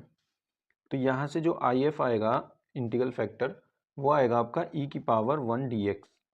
तो e की पावर 1 का समाकलन क्या हो जाएगा, x आ जाएगा, ठीक है। अब जो इसका हल निकालेंगे, हल आएगा y into I F equals to समाकलन q into I F D x plus C. तो ये क्या हो जाएगा, y इंटू आई एफ की वैल्यू e की पावर x है, समाकलन q की वैल्यू 1 है और e की पावर x है आई एफ की वैल्यू, और dx है और प्लस में आएगा c।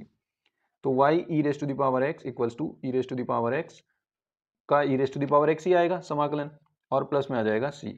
अब हम क्या करते हैं, e की पावर x से डिवाइड कर देते हैं पूरे को, तो ये y गया यहाँ से गया, और जब इसके अपोन में लगेंगे तो ये 1 आ जाएगा, और इसके अपोन में e की पावर x को रखेंगे तो ये प्लस में आ जाएगा c अपोन e की पावर x। ये ऊपर जाएगा तो यहाँ से आ जाएगा y इक्वल्स टू 1 प्लस सी ई की पावर माइनस एक्स, ये आ जाएगा आपका आंसर, ठीक है।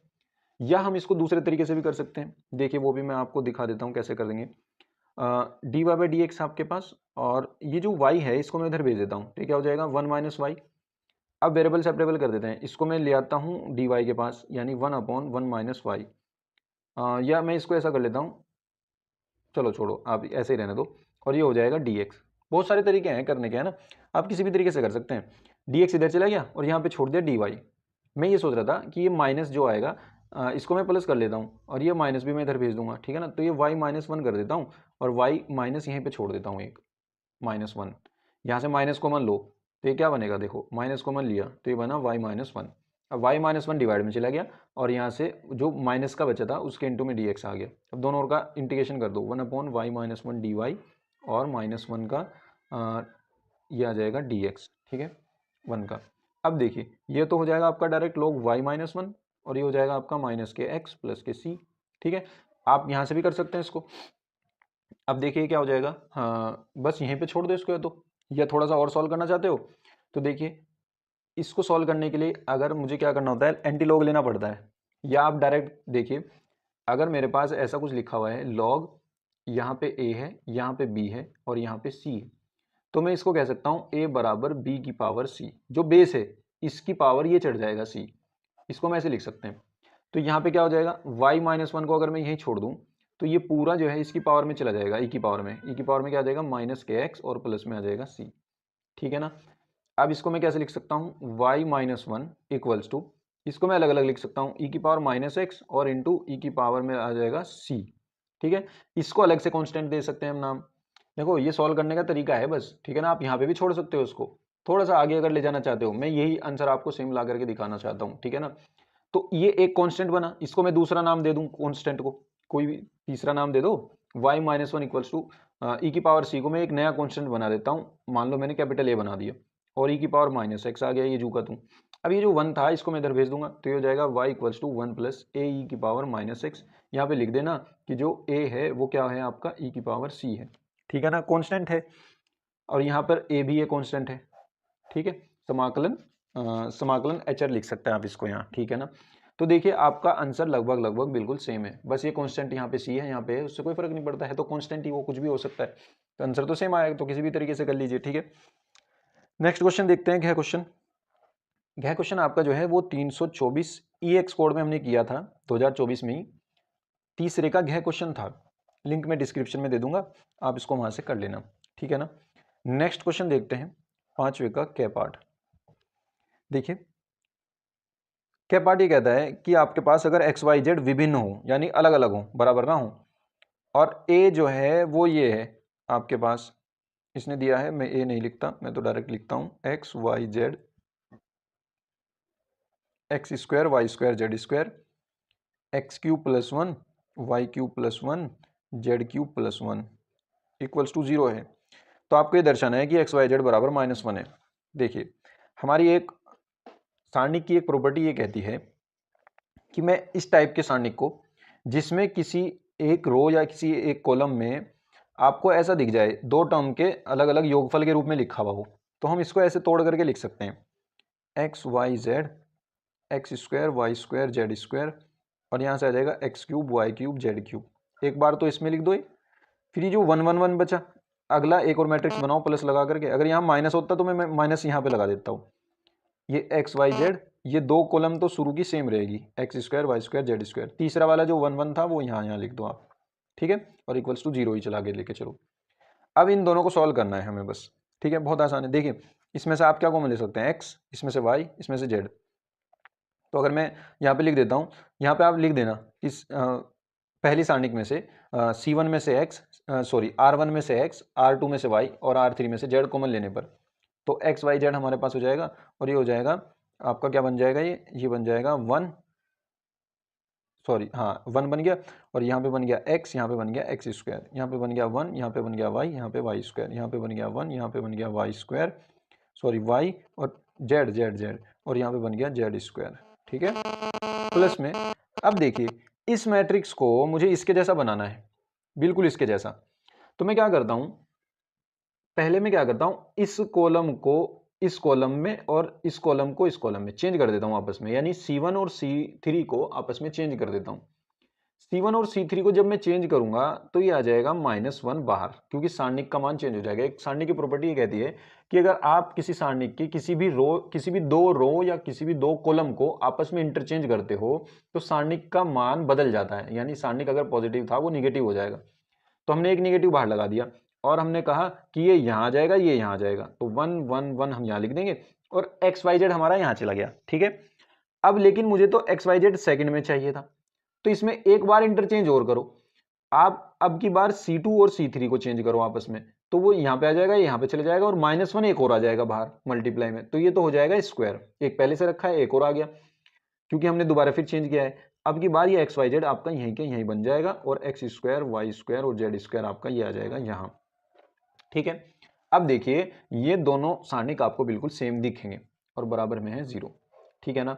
तो यहाँ से इन दोनों सारणिक को कॉमन ले लो, एक सारणिक सेम है ना ये, तो इसको कॉमन ले लो, क्या बचेगा एक्स वाई जेड, और यहाँ पे बचेगा +1, क्योंकि ये -1 का स्क्वायर क्या हो गया +1। तो आपके पास ये बचा एक्स वाई जेड +1, और मल्टीप्लाई में आपका ये जो सारणिक है पूरा का पूरा 1 1 1 x Y z x square y square z square equals to 0, ठीक है। अब हम इसको क्या कह सकते हैं, चूंकि ये 5 नंबर में है तो हम इसको सॉल्व करके दिखाई देंगे, है ना। देखिए अब हमारे पास ये आ गया एक्स वाई जेड +1, और इसके साथ ये सारणिक है हमारे पास 1 1 1 x Y z x square y square z square, ठीक है, इक्वल्स टू 0। डायरेक्ट सोल्व करोगे तो आपको काफी टाइम लगेगा इसको सोल्व करने में। आप इसमें ऑपरेशन लगाओ, 2 0 बना लो यहाँ पे, ठीक है ना। हम क्या करेंगे, R2 की जगह हम लिख देते हैं R2 - R1, एक्स में से y घटा देंगे तो बेहतर रहेगा, चलो कोई बात नहीं, R2 में से R1 घटा दिया, और R3 में से R1 घटा दो, यहाँ भी R3 में से R1 घटा दो, कोई दिक्कत नहीं है। चाहे इसमें से घटा लो, इसमें से घटा लो, इसमें से घटा लो, इसमें से घटा लो, कोई फर्क नहीं पड़ता। हमारा जो प्रूफ करना था वो हमारा आ गया इस फैक्टर से। देखिए ये चाहिए ना, तो हम क्या करेंगे, इसको 0 के बराबर रख देंगे बस। लेकिन हमें ये दिखाना पड़ेगा कि ये भी 0 नहीं, ये 0 है या नहीं है, तो फिर ऐसा हो सकता है ना ये 0 हो जाए, तो इसको भी दिखाना पड़ेगा। तो हम सॉल्व करते हैं। देखिए हमने R1 में कोई छेड़खानी नहीं की, R2 में R1 घटा करके लिखा, तो इसमें से ये घटाया 0, इसमें से ये घटाया y - x, इसमें से ये घटाया y square minus x square, इसमें से ये घटाया 0, इसमें से ये घटाया z - x, इसमें से ये घटाया z square minus x square equals to 0। अब ये बचा हमारे पास एक्स वाई जेड +1। अब देखिए दूसरी रो में से, ये जो मैं बोल रहा हूं ना ये आपको लिखनी है बात है, कि दूसरी रो में से ये कॉमन लिया, तीसरी रो में से ये कॉमन लिया, ठीक है, लिख दीजिएगा इसको।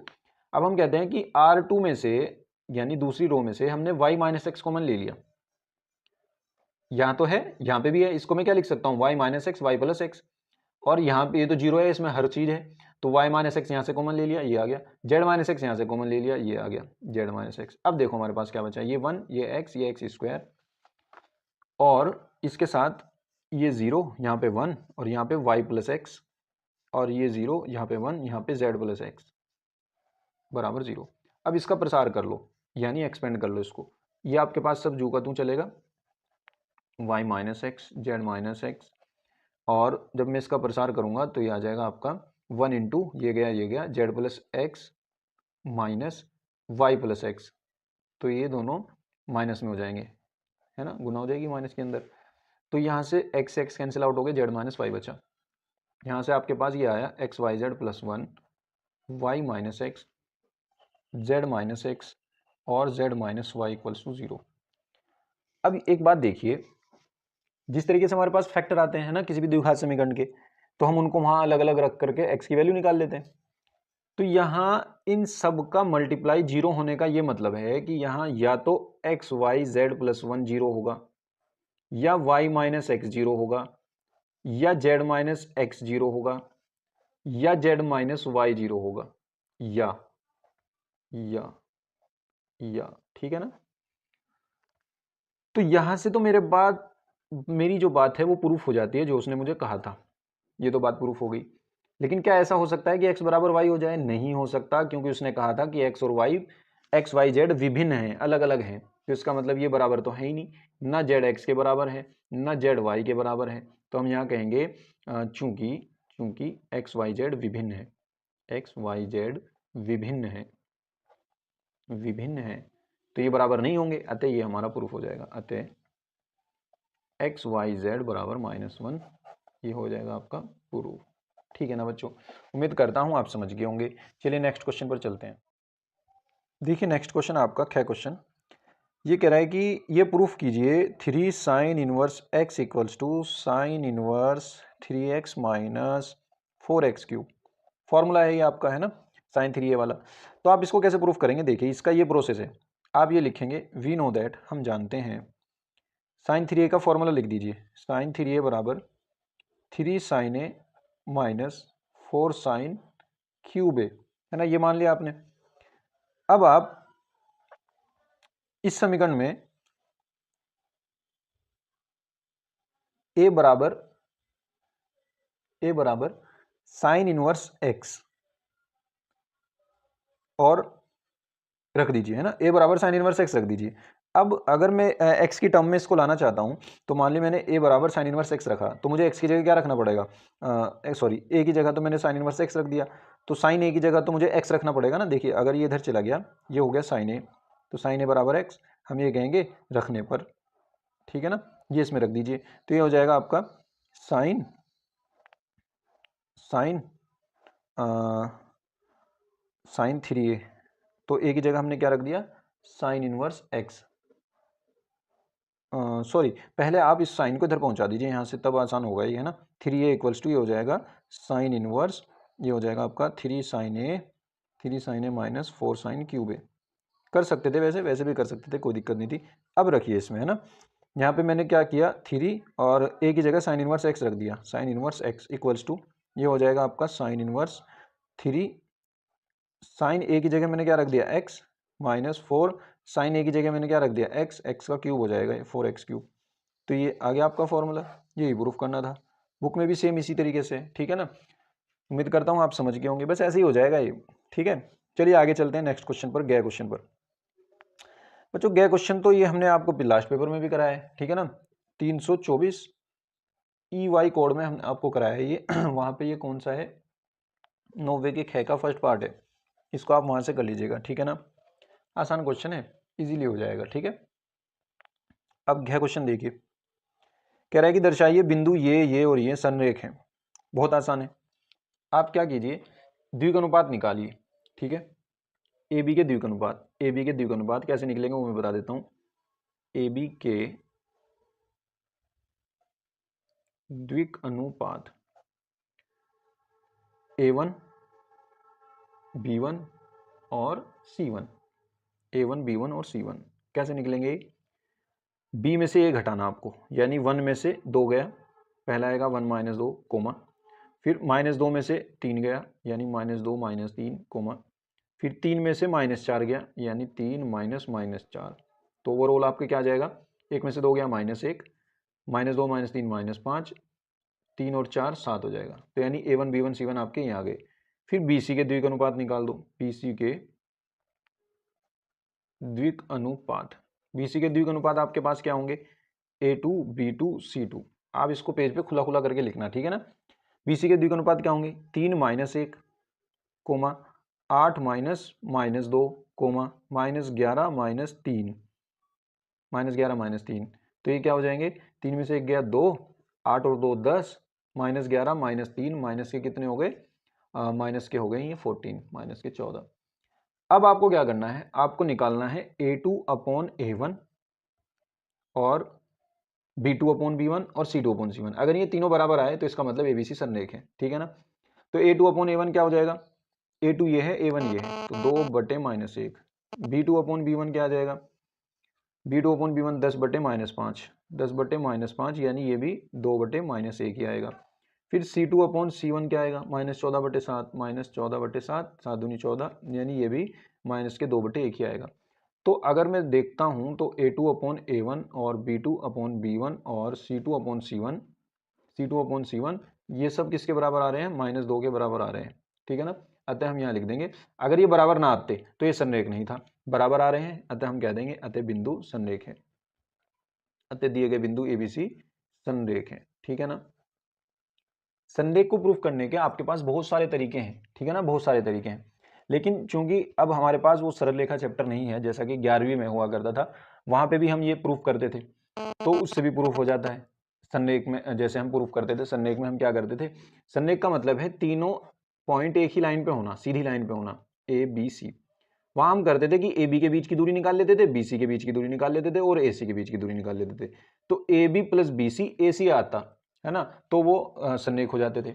यहाँ पे ये वेक्टर में है, वेक्टर में भी हम ऐसे कर सकते हैं। आप क्या कीजिए, AB निकालिए, AB वेक्टर 1 आएगा, और BC निकालिए, BC वेक्टर 1 आएगा, और AC वेक्टर निकालिए, AC 1 आएगा। AB का परिमाण निकाल लीजिए, BC का परिमाण निकाल लीजिए और AC का परिमाण निकाल लीजिए। तो AB + BC का परिमाण बराबर AC का परिमाण आ रहा होगा, तो तब भी संरेख प्रूफ हो जाएगा। एक तरीका ये है, इस तरीके से भी प्रूफ हो जाएगा, और एक दो तरीके और भी हैं, ठीक है ना। आप आसान तरीके से कर लीजिए, ठीक है, जैसा भी आपको आसान लगता हो। तो चलिए नेक्स्ट क्वेश्चन पर चलते हैं। देखिए नेक्स्ट क्वेश्चन आपका ये कह रहा है कि y dx - x + 2y² dy = 0। इसको हल करो, ठीक है ना। अब देखिए वेरिएबल सेपरेबल तो हम यहाँ कर नहीं सकते, क्योंकि dy के इंटू में ये दोनों हैं और दोनों भी प्लस में हैं, तो इनको मैं यहाँ से अलग कर नहीं पाऊंगा। तो मैं क्या करता हूँ, y dx = इसको मैं इधर भेज देता हूँ, ये हो गया x + 2y² × dy, ठीक है। यहाँ से मैं क्या करता हूँ, देखिए अगर मैं dx/dy और ये इसके अपॉन में ले जाऊँ तो मैं इनको अलग अलग नहीं कर सकता, लेकिन अगर y को इसके अपॉन में ले जाऊँ और dy को इधर ले आऊँ तो ये काम बन सकता है मेरा, है ना। dx/dy और x + 2y² अपॉन में आ जाएगा y, सब दोनों के अपॉन में अलग अलग लिख लो, x के अपॉन में आ गया, फिर प्लस 2y² अपॉन y आ गया, एक y से एक y कट गया, ये x वाली टर्म इधर आ गई, तो ये हो जाएगा dx/dy माइनस 1/y × x। इसको मैं लिख सकता हूँ 1/y × x, इधर आके माइनस हो गया नहीं, और इक्वल्स टू ये जो का तू है यहाँ पे 2y। अब देखिए ये ऐसी फॉर्म नहीं बन गई, dx/dy प्लस px = q। इससे तुलना कर दो, ठीक है, इससे तुलना करने पर बच्चों ये चीज़ें आपको प्रैक्टिस से ही पता चलेंगी, ठीक है ना। जितनी ज़्यादा प्रैक्टिस करोगे आप क्वेश्चन देख करके समझ पाओगे कि हाँ मुझे किस तरीके से हल करना है, ठीक है ना। अब इससे मैं तुलना करूंगा तो p की वैल्यू आ जाएगी -1/y और q की वैल्यू आ जाएगी यहाँ पे 2y, ठीक है। तो यहाँ से आप इंटीग्रेटिंग फैक्टर निकालते हैं, समाकलन गुणांक वो हो जाएगा आपका e की पावर में p dy समाकलन, तो e की पावर में p dy क्या हो जाएगा, समाकलन -1/y dy, और ये हो जाएगा e की पावर में माइनस के log y, और ये हो जाएगा आपके पास e की पावर में log y की पावर -1। e की पावर log e जो होता है ये हट जाता है, y की पावर -1 आ जाता है नीचे, तो y की पावर -1 का मतलब है 1/y, ठीक है। यहाँ से ये if आ गया। अब जो इस समीकरण का हल होगा, इस समीकरण का हल होगा आपका x × if इक्वल्स टू समाकलन q × if और dy + c। x की गुना यहाँ पे करेंगे if के साथ, यानी 1/y इक्वल्स टू समाकलन q की वैल्यू कितनी है मेरे पास 2y ऊपर से, और if की वैल्यू ये रही 1/y, और ये आ जाएगा प्लस c, y से y कैंसिल आउट हो जाएगा, x/y इक्वल्स टू 2 कॉन्स्टेंट है, 1 का क्या हो जाएगा y, क्योंकि dy की रिस्पेक्ट में कर रहे हैं, और प्लस में आ जाएगा c, y की मल्टीप्लाई इधर कर दीजिए, x = 2y² + cy। ये आपका हो जाएगा प्रूफ। प्रूफ तो नहीं कहा था उसने सॉल्व करने के लिए कहा था, तो ये आपका हो जाएगा आंसर। ठीक है, उम्मीद करता हूँ आप समझ गए होंगे। चलिए नेक्स्ट क्वेश्चन पर चलते हैं। देखिए 6th क्वेश्चन का क्या पार्ट, ये क्या कहता है, देखिए कह रहा है कि यदि रेखाएं आपके पास हैं, एक रेखा ये दे दी और एक रेखा ये दे दी। अब इसने कार्तीय रूप में दी है, ठीक है ना, सदिश रूप में नहीं दी, कार्तीय रूप में दी है। कह रहा है कि अगर ये लंबवत हों तो के का मान बताओ। तो देखिए बहुत आसान है, जो दी गई रेखाएं हैं, ऐसे लिखो, दी गई रेखाएं, दी गई रेखाएं कौन कौन सी हैं, x-1/-3, y-2/2k और z-3/2, और इसके साथ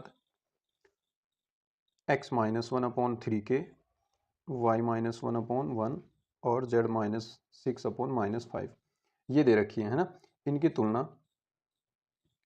दी गई रेखाएं की तुलना किससे करने पर, x-x1/a1 बराबर y-y1/b1 बराबर z-z1/c1 तथा इसी तरीके से x-x2/a2 बराबर y-y2/b2 और बराबर z-z2/c2 से करने पर।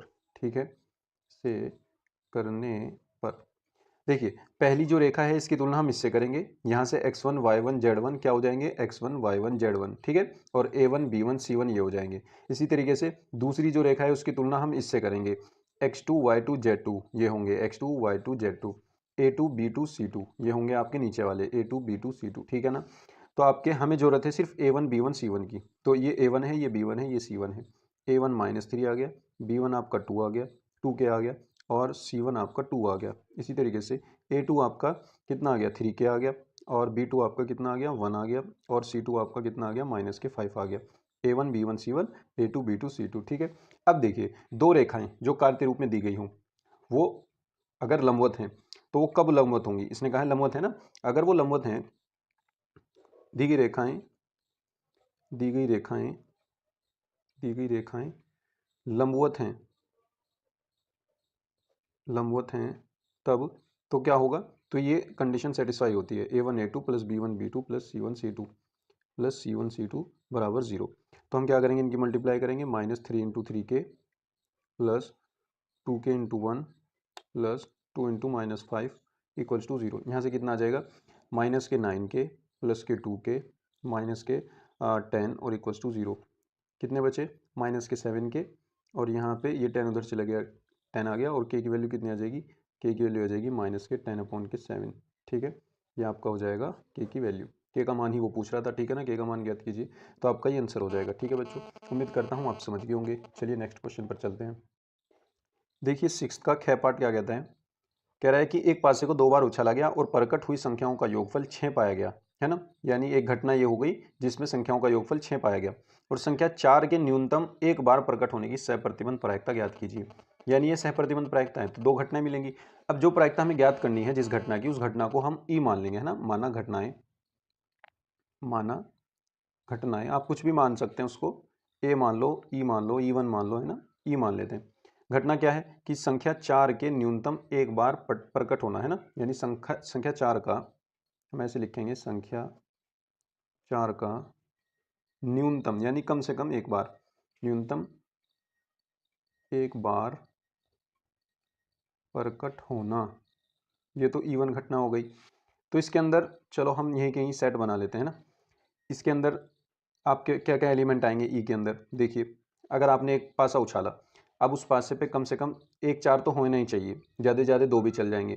तो ऐसा हो सकता है पहले पासे पे 1 हो, दूसरे पासे पे 4 हो। अगर मैं दूसरे पासे पे 4 फिक्स कर दूं, है ना, तो 1 के साथ आया होगा, 2 के साथ आया होगा, 3 के साथ आया होगा, इसी तरीके से 5 के साथ भी आया होगा, और 4 के साथ भी आया होगा, और 6 के साथ भी आया होगा। ठीक है, ऐसे आया होगा। या फिर इनका उल्टा भी हो सकता है, 4 1 होगा, या 4 2 होगा, 4 3 होगा। अब 4 4 तो एक बार आ ही चुका है, 4 5 होगा, या 4 6 होगा, है ना। टोटल यही एलिमेंट आपके इसमें बनेंगे। अब आगे चलते हैं एफ इवेंट पर। एफ इवेंट क्या कहता है, ये कह रहा है कि प्रकट हुई संख्याओं का योगफल 6 है। तो हम इसमें क्या लिखेंगे, प्रकट हुई संख्याओं का योगफल, प्रकट हुई संख्याओं का योगफल 6 है। तो इसका मतलब अब हमें इन दोनों पेयर, ऐसे पेयर लेने हैं जिनको जोड़ करके, जिनके एलिमेंट को जोड़ करके हमारा 6 आया हो, ठीक है ना। तो देखिए हम देखते हैं, सबसे पहले अगर 1 आया होगा तो 1 के साथ क्या होगा कि योग 6 हो जाए, एक को 5 में जोड़ करके 6 बन जाएगा। अब 1 के साथ तो और ऐसा कोई है नहीं। अब 2 के साथ देखो, 2 के साथ 4 ऐसा हुआ होगा, और 3 के साथ 3 आया होगा बस, और 4 के साथ फिर 2 आया होगा, और फिर 5 के साथ 1 आया होगा, है ना। बस यही तो होंगे ना। अब अगर मैं देखता हूँ इनका इंटरसेक्शन, ई इंटरसेक्शन एफ, तो उसमें कौन कौन से एलिमेंट हैं, उसमें सिर्फ 2 ही एलिमेंट हैं, 2 4 और 4 2, ठीक है। अब देखिए, अब मुझे क्या निकालना है, मुझे निकालना है प्रायिकता ऑफ ई ओवर एफ, यानी एफ हो चुका है, ई की प्रायिकता मुझे निकालनी है। तो इसकी क्या प्रायिकता होगी, P of E intersection F upon सह प्रतिबंध प्रायिकता का फॉर्मूला यही है, अपॉन पी ओवर एफ नीचे वाला। अब देखिए ई इंटरसेक्शन एफ का मतलब है जितने ई इंटरसेक्शन एफ के अंदर एलिमेंट हैं और अपॉन टोटल यानी number of element in S. Sample space में कितने होंगे, 2 पासे उछाले गए ना, 2 पासे अगर उछाले गए हैं तो सैंपल स्पेस के अंदर 6 गुना 6, पहले पासे के 6 और दूसरे पासे के 6, इनके साथ मिलकर के 36 बनेंगे, ठीक है ना। अब देखिए जो फेवरेबल आउटकम्स हैं वो कितने हैं, ई इंटरसेक्शन एफ के लिए 2 और टोटल आउटकम्स 36। इसी तरीके से एफ के अंदर फेवरेबल कितने हैं, 1 2 3 4 5, 5 हैं फेवरेबल, और टोटल कितने हैं 36। तो ये कितनी आ जाएगी, 2/5 आपकी प्रायिकता आ जाएगी, ठीक है ना। उम्मीद करता हूँ समझ गए होंगे, आसान क्वेश्चन था। चलिए नेक्स्ट क्वेश्चन पर चलते हैं, गया क्वेश्चन पर। बच्चों जो गया क्वेश्चन है आपका, ये ऐसा ही कुछ क्वेश्चन लगभग सेम सा ही 324 बीबी में आया है, 9वे का ख है वहाँ पर, ठीक है ना। 9वे का ख है, मैं आपको लिंक डिस्क्रिप्शन में दे दूंगा, आप इसको वहाँ से कर लीजिएगा, इजीली हो जाएगा, कोई दिक्कत होगी नहीं आपको, ठीक है ना। हो सकता है वहाँ पर 3 इक्वेशन हो, यहाँ पर 2 ही इन इक्वेशन है ना, वहाँ यहाँ पे 2 हैं, वहाँ पे 3 इन इक्वेशन है, तो एक को हटा देना, इन 3 में 2 में कर लेना, ठीक है, कर लोगे आप, मुझे उम्मीद है। अब घ पर चलते हैं, ठीक है। ए ये है आपके पास, बी ये है, सी ये है, उसने 2 वेक्टर दिए है ना, उसने क्या दिए, 2 वेक्टर दिए, 3 वेक्टर दिए। ए वेक्टर दिया A1 आई कैप प्लस B1 जे कैप प्लस C1 के कैप, फिर एक बी वेक्टर दिया है उसने A2 sorry A1 A2 A3 दिए हैं उसने, A1 A2 और A3। इसी तरीके से ये B1 आई कैप B2 जे कैप B3 के कैप ये दिए हैं, और इसी तरीके से उसने दिया है सी वेक्टर C1 आई कैप C2 जे कैप और C3 के कैप। अब वो ये पूछ रहा है तो दर्शाइए कि ये है। अब हमें ये प्रूफ करना है, टू प्रूव, सिद्ध करना है ए वेक्टर की cross multiply B plus C के साथ equals to A cross B plus A cross C, ठीक है, ये हमें दिखाना है। तो इसकी लेफ्ट हैंड साइड लेकर के चलते हैं। पहले तो लेफ्ट हैंड साइड में हम क्या करते हैं, ए और बी प्लस सी का हमें क्रॉस दिखाना है। तो देखिए पहले बी प्लस सी अगर मैं निकालता हूँ, मैं बी प्लस सी पहले निकाल देता हूँ, है ना। अगर मैं बी प्लस सी देखूँ तो क्या बनेगा, बी प्लस सी, तो बी और सी को जोड़ना पड़ेगा, बी और सी को जोड़ना पड़ेगा। तो बी और सी क्या है मेरे पास, बी और सी, इनको जोड़ दूँ तो आई वाला आई में जुड़ जाएगा, जे वाला जे में, के वाला के में। जब आई वाला आई वाले में जुड़ेगा तो आई कॉमन ले लेंगे, तो क्या बनेगा, B1 प्लस C1 आई कैप, फिर प्लस लगेगा B2 plus C2 cap, B2 plus C2 जे कैप, और फिर प्लस इसी तरह B3 plus C3, B3 plus C3 के कैप, ठीक है ना। ये आपका B प्लस सी बनेगा, बस ये रखना है यहाँ पर। हमें क्या निकालना है, ए क्रॉस B प्लस सी, इसका क्रॉस प्रोडक्ट निकालना है। ये कैसे निकलता है, क्रॉस प्रोडक्ट निकलता है सारणिक से, है ना। सारणिक हमारी क्या कहती है, सारणिक ये कहते हैं कि आई कैप लगाओ, जे कैप लगाओ, के कैप लगाओ, पहले वाले के यानी वेक्टर ए के जो मल्टीपल्स हैं A1 A2 A3 वो यहाँ पे लिख दो, A1 A2 A3। अब दूसरे वाले के यानी B प्लस सी के जो मल्टीपल्स हैं वो ये और ये यहाँ पे रख दो, B1 plus C1, B2 plus C2 और ये B3 प्लस C3, ठीक है।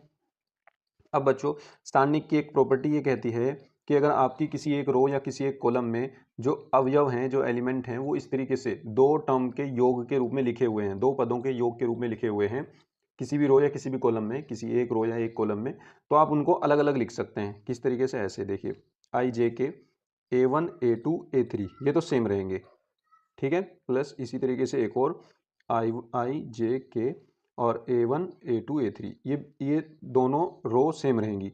तीसरी रो में एक बार आप लिखोगे B1 B2 B3 यानी पहले वाले एलिमेंट B1 B2 B3, दूसरी रो में बीच में प्लस लगा करके, क्योंकि इन सब में प्लस है, अगर बीच में माइनस होता तो यहाँ माइनस लगाते, ये क्या हो जाएगा C1 C2 C3, ये प्रॉपर्टी कहती है वो, ठीक है ना, सारणिक की प्रॉपर्टी।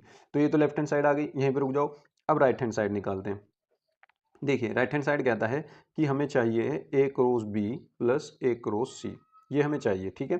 तो एक रोज भी अलग से निकालेंगे, एक रोज भी मतलब आई जे के, और ए के मल्टीपल्स यहाँ लिख देंगे A1 A2 A3, और बी के मल्टीपल्स हम यहाँ लिख देंगे B1 B2 B3, ठीक है। और बीच में प्लस है तो प्लस लगा दो। एक रो सी निकालना है तो फिर से यही करेंगे आई जे के, और ए के मल्टीपल्स कितने होंगे A1 A2 A3, और सी के मल्टीपल्स कितने हैं C1 C2 C3, यहाँ से देखिए C1 C2 C3, तो यहाँ पे लिख देंगे C1 C2 C3। अब देखिए क्या ये बराबर नहीं आ गई, लेफ्ट हैंड साइड जो है आपके पास वही आपकी राइट हैंड साइड है, ठीक है ना। सॉल्व करने की कोई जरूरत नहीं है, आपको बस इक्वल दिखानी थी, तो हमने इक्वल दिखा दी, जो ये है वही सेम ये है, ठीक है ना। तो हम क्या कहेंगे, अतः लेफ्ट हैंड साइड बराबर right hand side, right left hand side बराबर राइट हैंड साइड, अतः ये बात प्रूफ हो गई। हैंस ये क्या हो जाएगा आपका, vector A cross B plus C equals to A cross B plus A cross C, ठीक है। ये आपका हो गया प्रूफ। उम्मीद करता हूँ आप समझ गए होंगे, तो बहुत ही आसान क्वेश्चन था। चलिए नेक्स्ट क्वेश्चन पर चलते हैं। देखिए लास्ट क्वेश्चन इसका, ये कह रहा है कि हल कीजिए dy by d x equals to x square plus y square equal upon 2xy, है ना। अब यहाँ से अगर आप देखेंगे तो आप इसको वेरिएबल सेपरेबल नहीं कर सकते, मतलब अलग अलग नहीं कर सकते, ठीक है ना। तो इसमें ना वो दूसरे वाली फॉर्म बन रही dy by d x plus P x plus बराबर क्यू वाली, है ना। लेकिन मैं यहाँ पे ये चेक कर पा रहा हूँ कि जितनी डिग्री ऊपर है उतनी ही डिग्री नीचे है, मीन्स इसकी घात, है ना। देखिए यहाँ पे दो ही हैं ऊपर दोनों की, मतलब पूरी टर्म की दो है ऊपर घात, और नीचे की भी घात दो है, एक इसकी क्योंकि मल्टीप्लाई में है ये, तो मल्टीप्लाई में तो घात इनकी जुड़ जाएगी, एक और एक दो हो जाएगी, तो घात इसकी भी दो है और उसकी भी दो है, तो ये कौन सा बन गया, होमोजीनियस इक्वेशन बन गया ना, समघातीय। समघातीय अवकल समीकरण है ये, तो इसको समघातीय से के तरीके से प्रूफ करेंगे। तो समघातीय में एक dy बाई डी एक्स हमें चाहे होता है, तो हमने इसको इक्वेशन 1 मान ली। फिर हम यहाँ पे पुट करेंगे y बराबर वी एक्स, जब इसका डिफ्रेंशिएशन करेंगे dw/2x, तो ये क्या होगा, ये हो जाएगा आपका dy बाई डी एक्स, इधर का तो हो जाएगा dy बाई डी एक्स, और इधर का क्या होगा, first function as it is, second का डिफरेंशिएशन, x का करेंगे x की रिस्पेक्ट में तो 1 आ जाएगा, प्लस x का करेंगे x एज इट इज, और v का करेंगे x की रिस्पेक्ट में तो dv अपॉन dx आ जाएगा, और ये बन जाएगी इक्वेशन नंबर सेकंड। अब देखिए इक्वेशन फर्स्ट और इक्वेशन सेकंड से, from equation first and second, जो लेफ्ट हैंड साइड है दोनों में बराबर है, तो राइट हैंड साइड भी बराबर होगी, तो हम क्या करते हैं, राइट हैंड साइड बराबर रख देते हैं, v x d v upon d x, ये वाली, और इक्वल ये वाली, इक्वल्स ये वाली। अब इसमें y की जगह वी एक्स पुट कर देंगे, ठीक है ना। तो ये हो जाएगा x square v square x square, क्योंकि वी एक्स रखेंगे तो वी एक्स का स्क्वायर हो जाएगा, और अपॉन में आएगा 2x इंटू वी एक्स, ठीक है। अब देखिए यहाँ क्या होगा, ये आएगा y plus x d v upon d x equals x square, ऊपर से कॉमन आ गया तो बच्चा 1 प्लस वी स्क्वायर, नीचे से भी एक्स स्क्वायर है अपने पास, 2x स्क्वायर इंटू वी, तो एक्स स्क्वायर से एक्स स्क्वायर कैंसिल आउट हो जाएगा, ये v इधर आएगा तो ये क्या हो जाएगा, x d v upon d x equals to 1 plus v square upon 2v minus v, ठीक है। इसका एलसीएम लेंगे तो क्या हो जाएगा, 1 plus v square minus 2v square, इसकी मल्टीप्लाई इसमें हो जाएगी, और अपॉन में आ जाएगा 2v, तो हमारे पास क्या बचेगा, x d v upon d x equals 1 minus v square, है ना, 1 minus v square upon 2v। अब देखिए, अब यहाँ से हम वेरिएबल सेपरेबल करेंगे, डी एक्स वाले इधर वी वाले इधर, तो ये 2v ऊपर आ जाएगा और 1 अपॉन वी स्क्वायर आ जाएगा नीचे, और यहाँ पे डी एक्स इधर चला जाएगा, और ये हो जाएगा x आ जाएगा अपॉन में, यहाँ पे dv भी है, ठीक है। अब दोनों ओर का समाकलन कर देंगे। यहाँ एक बात और ध्यान रखिए, दोनों ओर का समाकलन करने से पहले ये ध्यान रखिए, अगर मैं इसको t मानूंगा तो माइनस के 2v dv आएगा, है ना। देखिए दोनों ओर का मैंने समाकलन कर दिया, तो अगर मैं इसकी बात करूं लेट 1 माइनस वी स्क्वायर की, तो ये हो जाएगा मेरे पास t, मैंने मान लिया इसको, तो ये हो जाएगा माइनस के 2v dv equals to dt, तो ये माइनस क्या आएगा, है ना, तो ये हो जाएगा 2v dv equals to minus के dt। तो यहाँ पे जब मैं इसको रखूँगा वापस, तो ये हो जाएगा आपका माइनस के dt, 2v dv की जगह माइनस के dt, तो माइनस बाहर और dt आ गया, और 1 अपॉन में आ जाएगा t, और इक्वल्स टू आ जाएगा समाकलन 1 अपॉन x dx। अब दोनों का हम समाकलन कर देते हैं, ये क्या हो जाएगा, माइनस के log t की वैल्यू रख दो 1 अपॉन वी स्क्वायर, और इक्वल्स टू ये हो जाएगा आपके पास log x, और ये हो जाएगा log c, ठीक है। तो अब हम क्या करते हैं, इसको अपॉन में पहुंचा देते हैं, ये हो जाएगा log 1 माइनस वी स्क्वायर की पावर -1 और इक्वल्स टू ये हो जाएगा log एक्स सी। तो ये log से log हट जाएगा, ठीक है ना। अब देखिए ये बचेगा हमारे पास क्या, अभी ये बचेगा, पहले इसको सॉल्व कर लेते हैं, -1 बाद में सॉल्व कर लेंगे, ठीक है। ये आ जाएगा 1 माइनस वी की जगह हम रखेंगे y square upon x square, y upon x, क्योंकि हमने माना था वाई बराबर वी एक्स। तो वी की जब वैल्यू निकालेंगे तो क्या मिलेगा, वाई अपॉन एक्स, बस वो वैल्यू वापस पुट कर दी इसमें, है ना। अब इसकी पावर में क्या है -1 और इक्वल्स टू है आपके पास एक्स सी। यहाँ से क्या होगा x square minus Y square upon में आएगा एक्स स्क्वायर और इसकी पावर आएगी -1 और इक्वल्स टू हो जाएगा एक्स सी, ठीक है।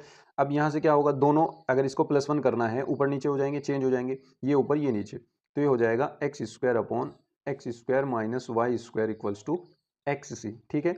एक एक्स से एक एक्स कट जाएगा, क्या बचेगा x equals to c into x square minus v y square, ठीक है। ये हो जाएगा आपका प्रूफ। प्रूफ क्या है, ये आंसर हो जाएगा आपका। उम्मीद करता हूँ आप समझ गए होंगे, आसान क्वेश्चन है। चलिए नेक्स्ट क्वेश्चन पर चलते हैं। देखिए नेक्स्ट क्वेश्चन 7वें का क्या है, यहाँ से आपके 8 नंबर के क्वेश्चन शुरू हो जाते हैं ना। इसमें से भी आपको एक क्वेश्चन करना है 8 नंबर का, इन दोनों में से कोई एक क्वेश्चन करना है 8 नंबर का, और इन दोनों में से कोई एक क्वेश्चन, इन दोनों में से कोई एक क्वेश्चन आपको करना है 8 नंबर का, ठीक है ना। चलिए चलते हैं क्या क्वेश्चन पर। इसमें समीकरण दी गई है और ये कह रहा है कि आव्यूह विधि से इनको हल करना है, ठीक है ना।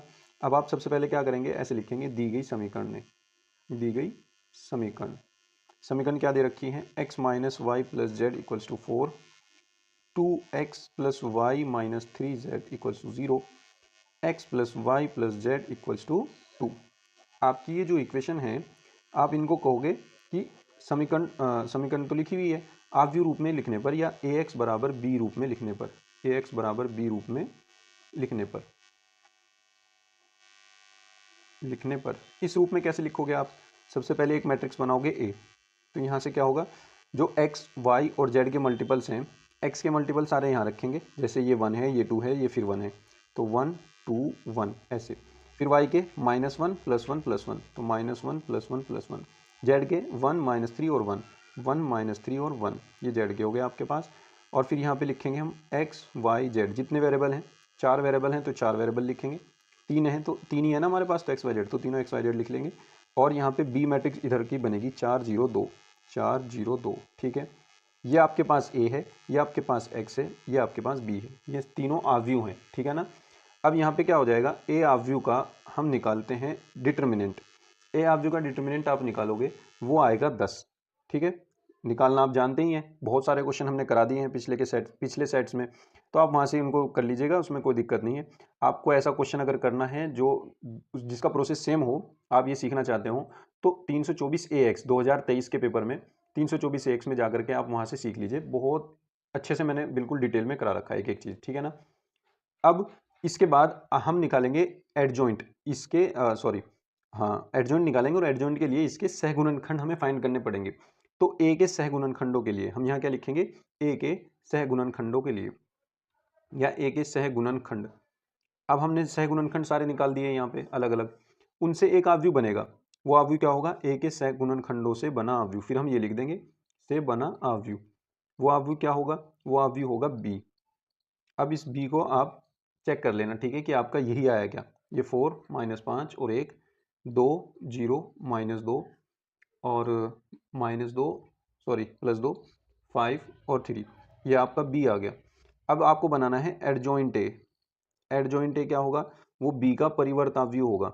बी का परिवर्ताव्यूह मतलब इसकी रो को कॉलम बना दो, दूसरी रो को दूसरा कॉलम बना दो, तीसरी रो को तीसरा कॉलम बना दो, ठीक है ना। ये आपका क्या बन गया, एडजॉइंट ए बन गया। अब इस एडजॉइंट ए से हमें निकालना है इनवर्स, तो ए इनवर्स क्या होगा हमारा इनवर्स होगा one by determinant of A into adjoint A. Adjoint A तो ये तो हो जाएगा 1/10, और एडजॉइंट ए आपकी ये सेम मैट्रिक्स आ जाएगी ये वाली, ठीक है, लिख लेना आप। अब हम क्या करेंगे, हमें निकालना है एक्स वाई जेड का मान। तो फ्रॉम इक्वेशन 1 इसको हम एक इक्वेशन मान लेंगे। देखिए ये जो हमारे पास है ए एक्स बराबर बी, इसको कोई इक्वेशन मान लीजिए ये चौथी इक्वेशन है ना। तो हम यहाँ कहेंगे समीकरण 4 से ए एक्स बराबर बी।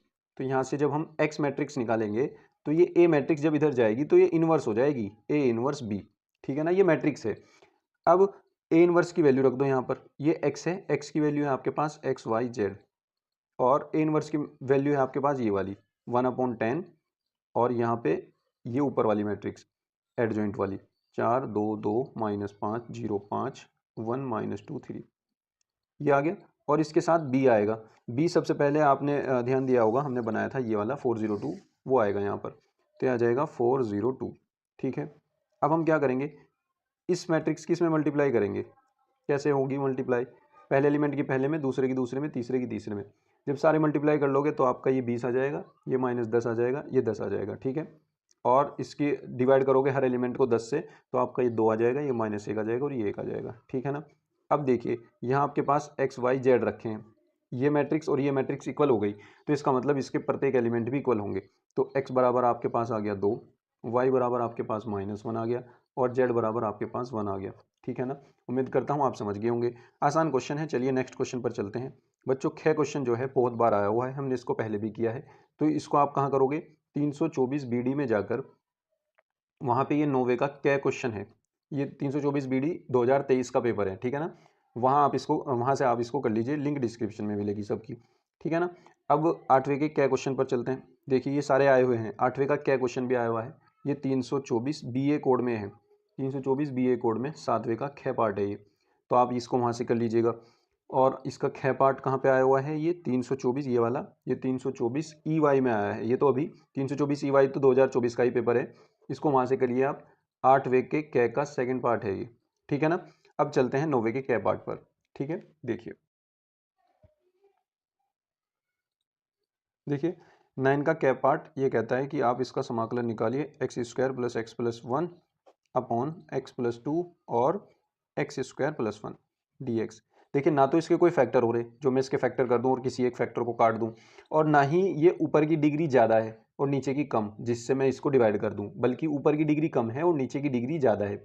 नीचे की डिग्री हाईएस्ट 3 आएगी, मतलब x की हाईएस्ट पावर 3 है ना, तो नीचे की डिग्री 3 आएगी जब इनकी मल्टीप्लाई कर लेंगे, और ऊपर की डिग्री 2 है, तो ऊपर की कम है नीचे की ज़्यादा, तो डिवाइड भी नहीं करेंगे, तो ये आंशिक भिन्न से होगा। ठीक है ना, तो हम इसको आंशिक भिन्न से करेंगे। हम मानते हैं, माना कि हमारे पास ये जो x² + x + 1 है अपॉन x + 2 और डिवाइड बाई मल्टीप्लाई में x² + 1 है, इसको हम ऐसे लिख सकते हैं a अपॉन, जो लीनियर फैक्टर है उसको तो हम डायरेक्ट लिख देंगे a अपॉन, और जो क्वाड्रेटिक फैक्टर है जिसके आगे फैक्टर नहीं हो रहे हैं तो उसको हम लिखेंगे bx + c फॉर्म में, bx + c अपॉन x² + 1। अब देखिए यहाँ से क्या होगा, ये x² + x + 1 अपॉन ये सेम आएगा x + 2 x² + 1। यहाँ से जब आप एलसीएम लोगे तो a के मल्टीप्लाई में आ जाएगा x² + 1 प्लस bx + c के मल्टीप्लाई में आ जाएगा आपका x + 2। ठीक है, और अपॉन में आ जाएगा आपके x + 2 और x² + 1। देखिए अगर मैं नीचे से ये कैंसिल आउट कर दूं तो आपका क्या बचेगा, ये x² + 1 बराबर ये बचेगा। ठीक है ना।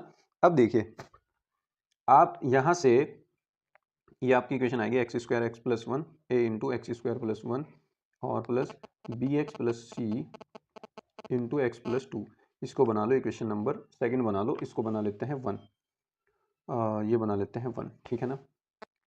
अब देखिए यहाँ पे हमें क्या करना है, हमें यहाँ से a की, b की और c की वैल्यू निकालनी है। या तो आप ऐसे कर सकते हैं कि इनकी मल्टीप्लाई कर दें और कंपेयर करके निकाल लें, वो भी तरीका आसान है। ठीक है ना। या फिर आप x की वैल्यू x की डिफरेंट वैल्यू रख करके a, b और c के मान निकाल सकते हैं। ठीक है ना। अगर मैं यहाँ से देखता हूँ, तो ये x² + x + 1 इक्वल्स टू ये क्या है, ax² + a प्लस इसकी मल्टीप्लाई करूंगा तो ये हो जाएगा bx² + 2b प्लस 2bx और प्लस cx और प्लस 2c, कुछ ऐसा बनेगा।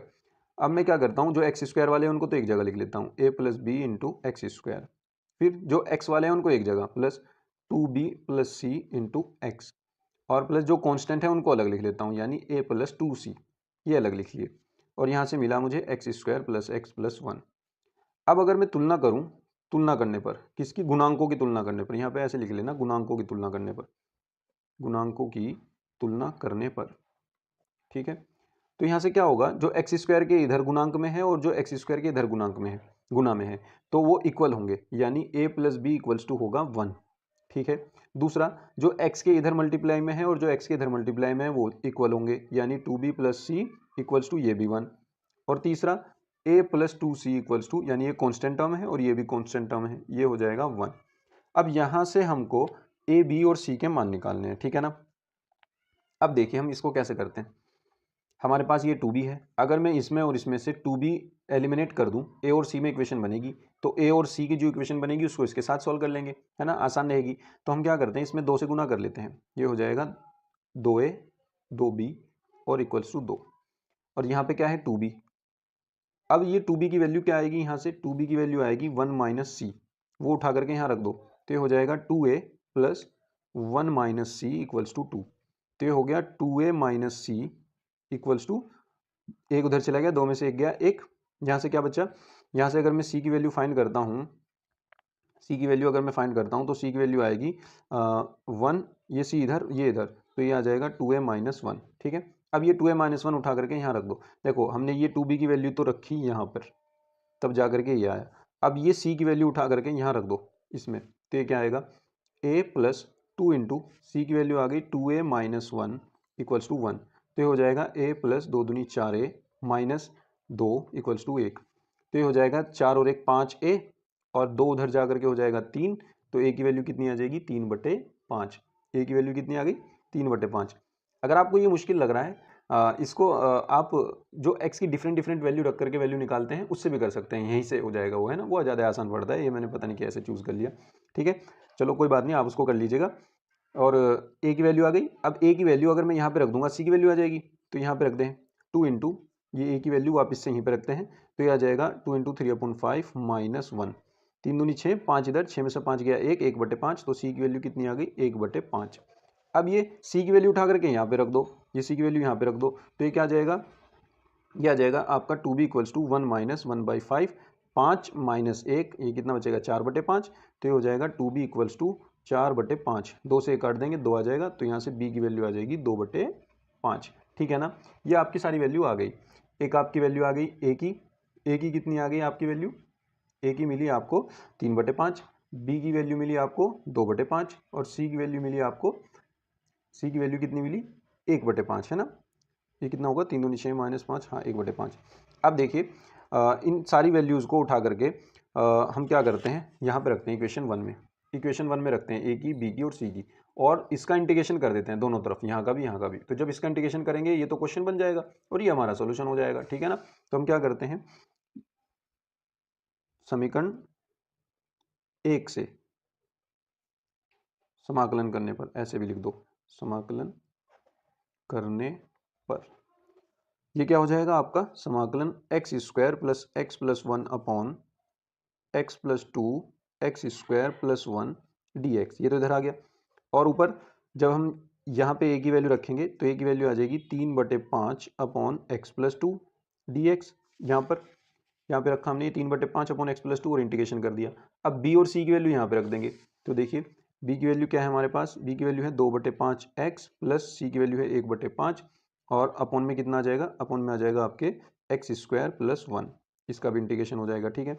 अब दोनों का इंटीग्रेशन अलग अलग कर दो, 3/5 ये आ गया 1 upon x plus 2 D X, और प्लस जब इसका इंटीग्रेशन करेंगे इसके अपॉन में ये, इसके अपॉन में ये, ठीक है। तो 2/5 अलग, ये आ जाएगा X upon x square plus 1 D X, और plus 1/5 integration of 1 upon x square plus 1 D X, ठीक है ना। अब यहाँ से देखना, ये हो जाएगा 3/5, 1 अपॉन एक्स का होता है log x, तो ये हो जाएगा log x प्लस 2 प्लस 2/5।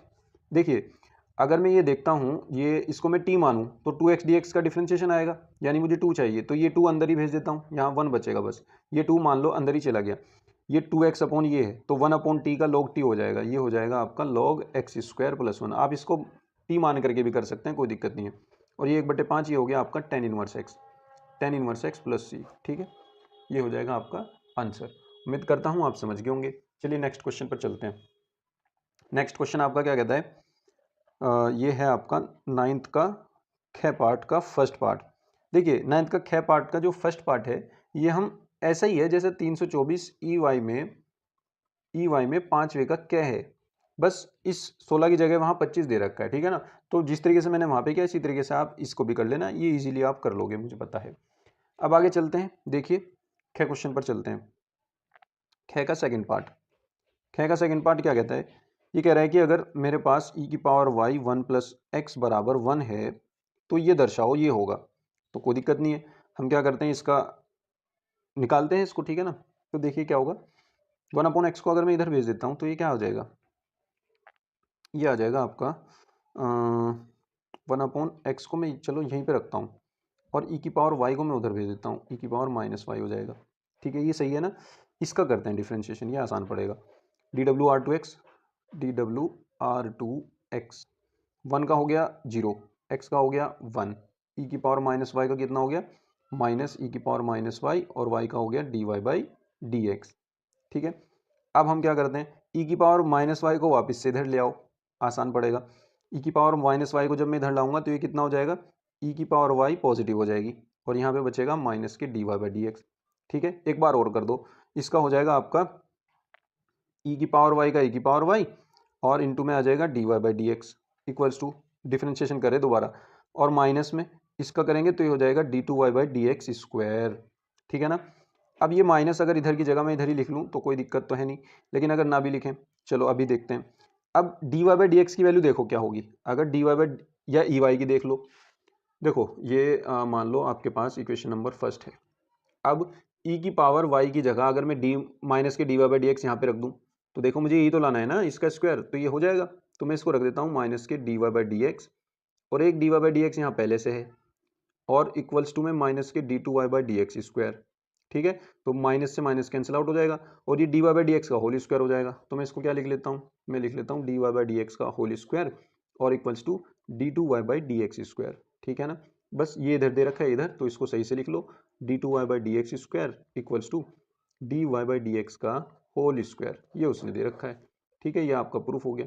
उम्मीद करता हूँ आप समझ गए होंगे, आसान क्वेश्चन है, सारे ही बल्कि आसान है। ठीक है ना, तो मिलते हैं नेक्स्ट वीडियो में, तब तक आप अच्छे से पढ़ते रहिए, रिवीजन करते रहिए।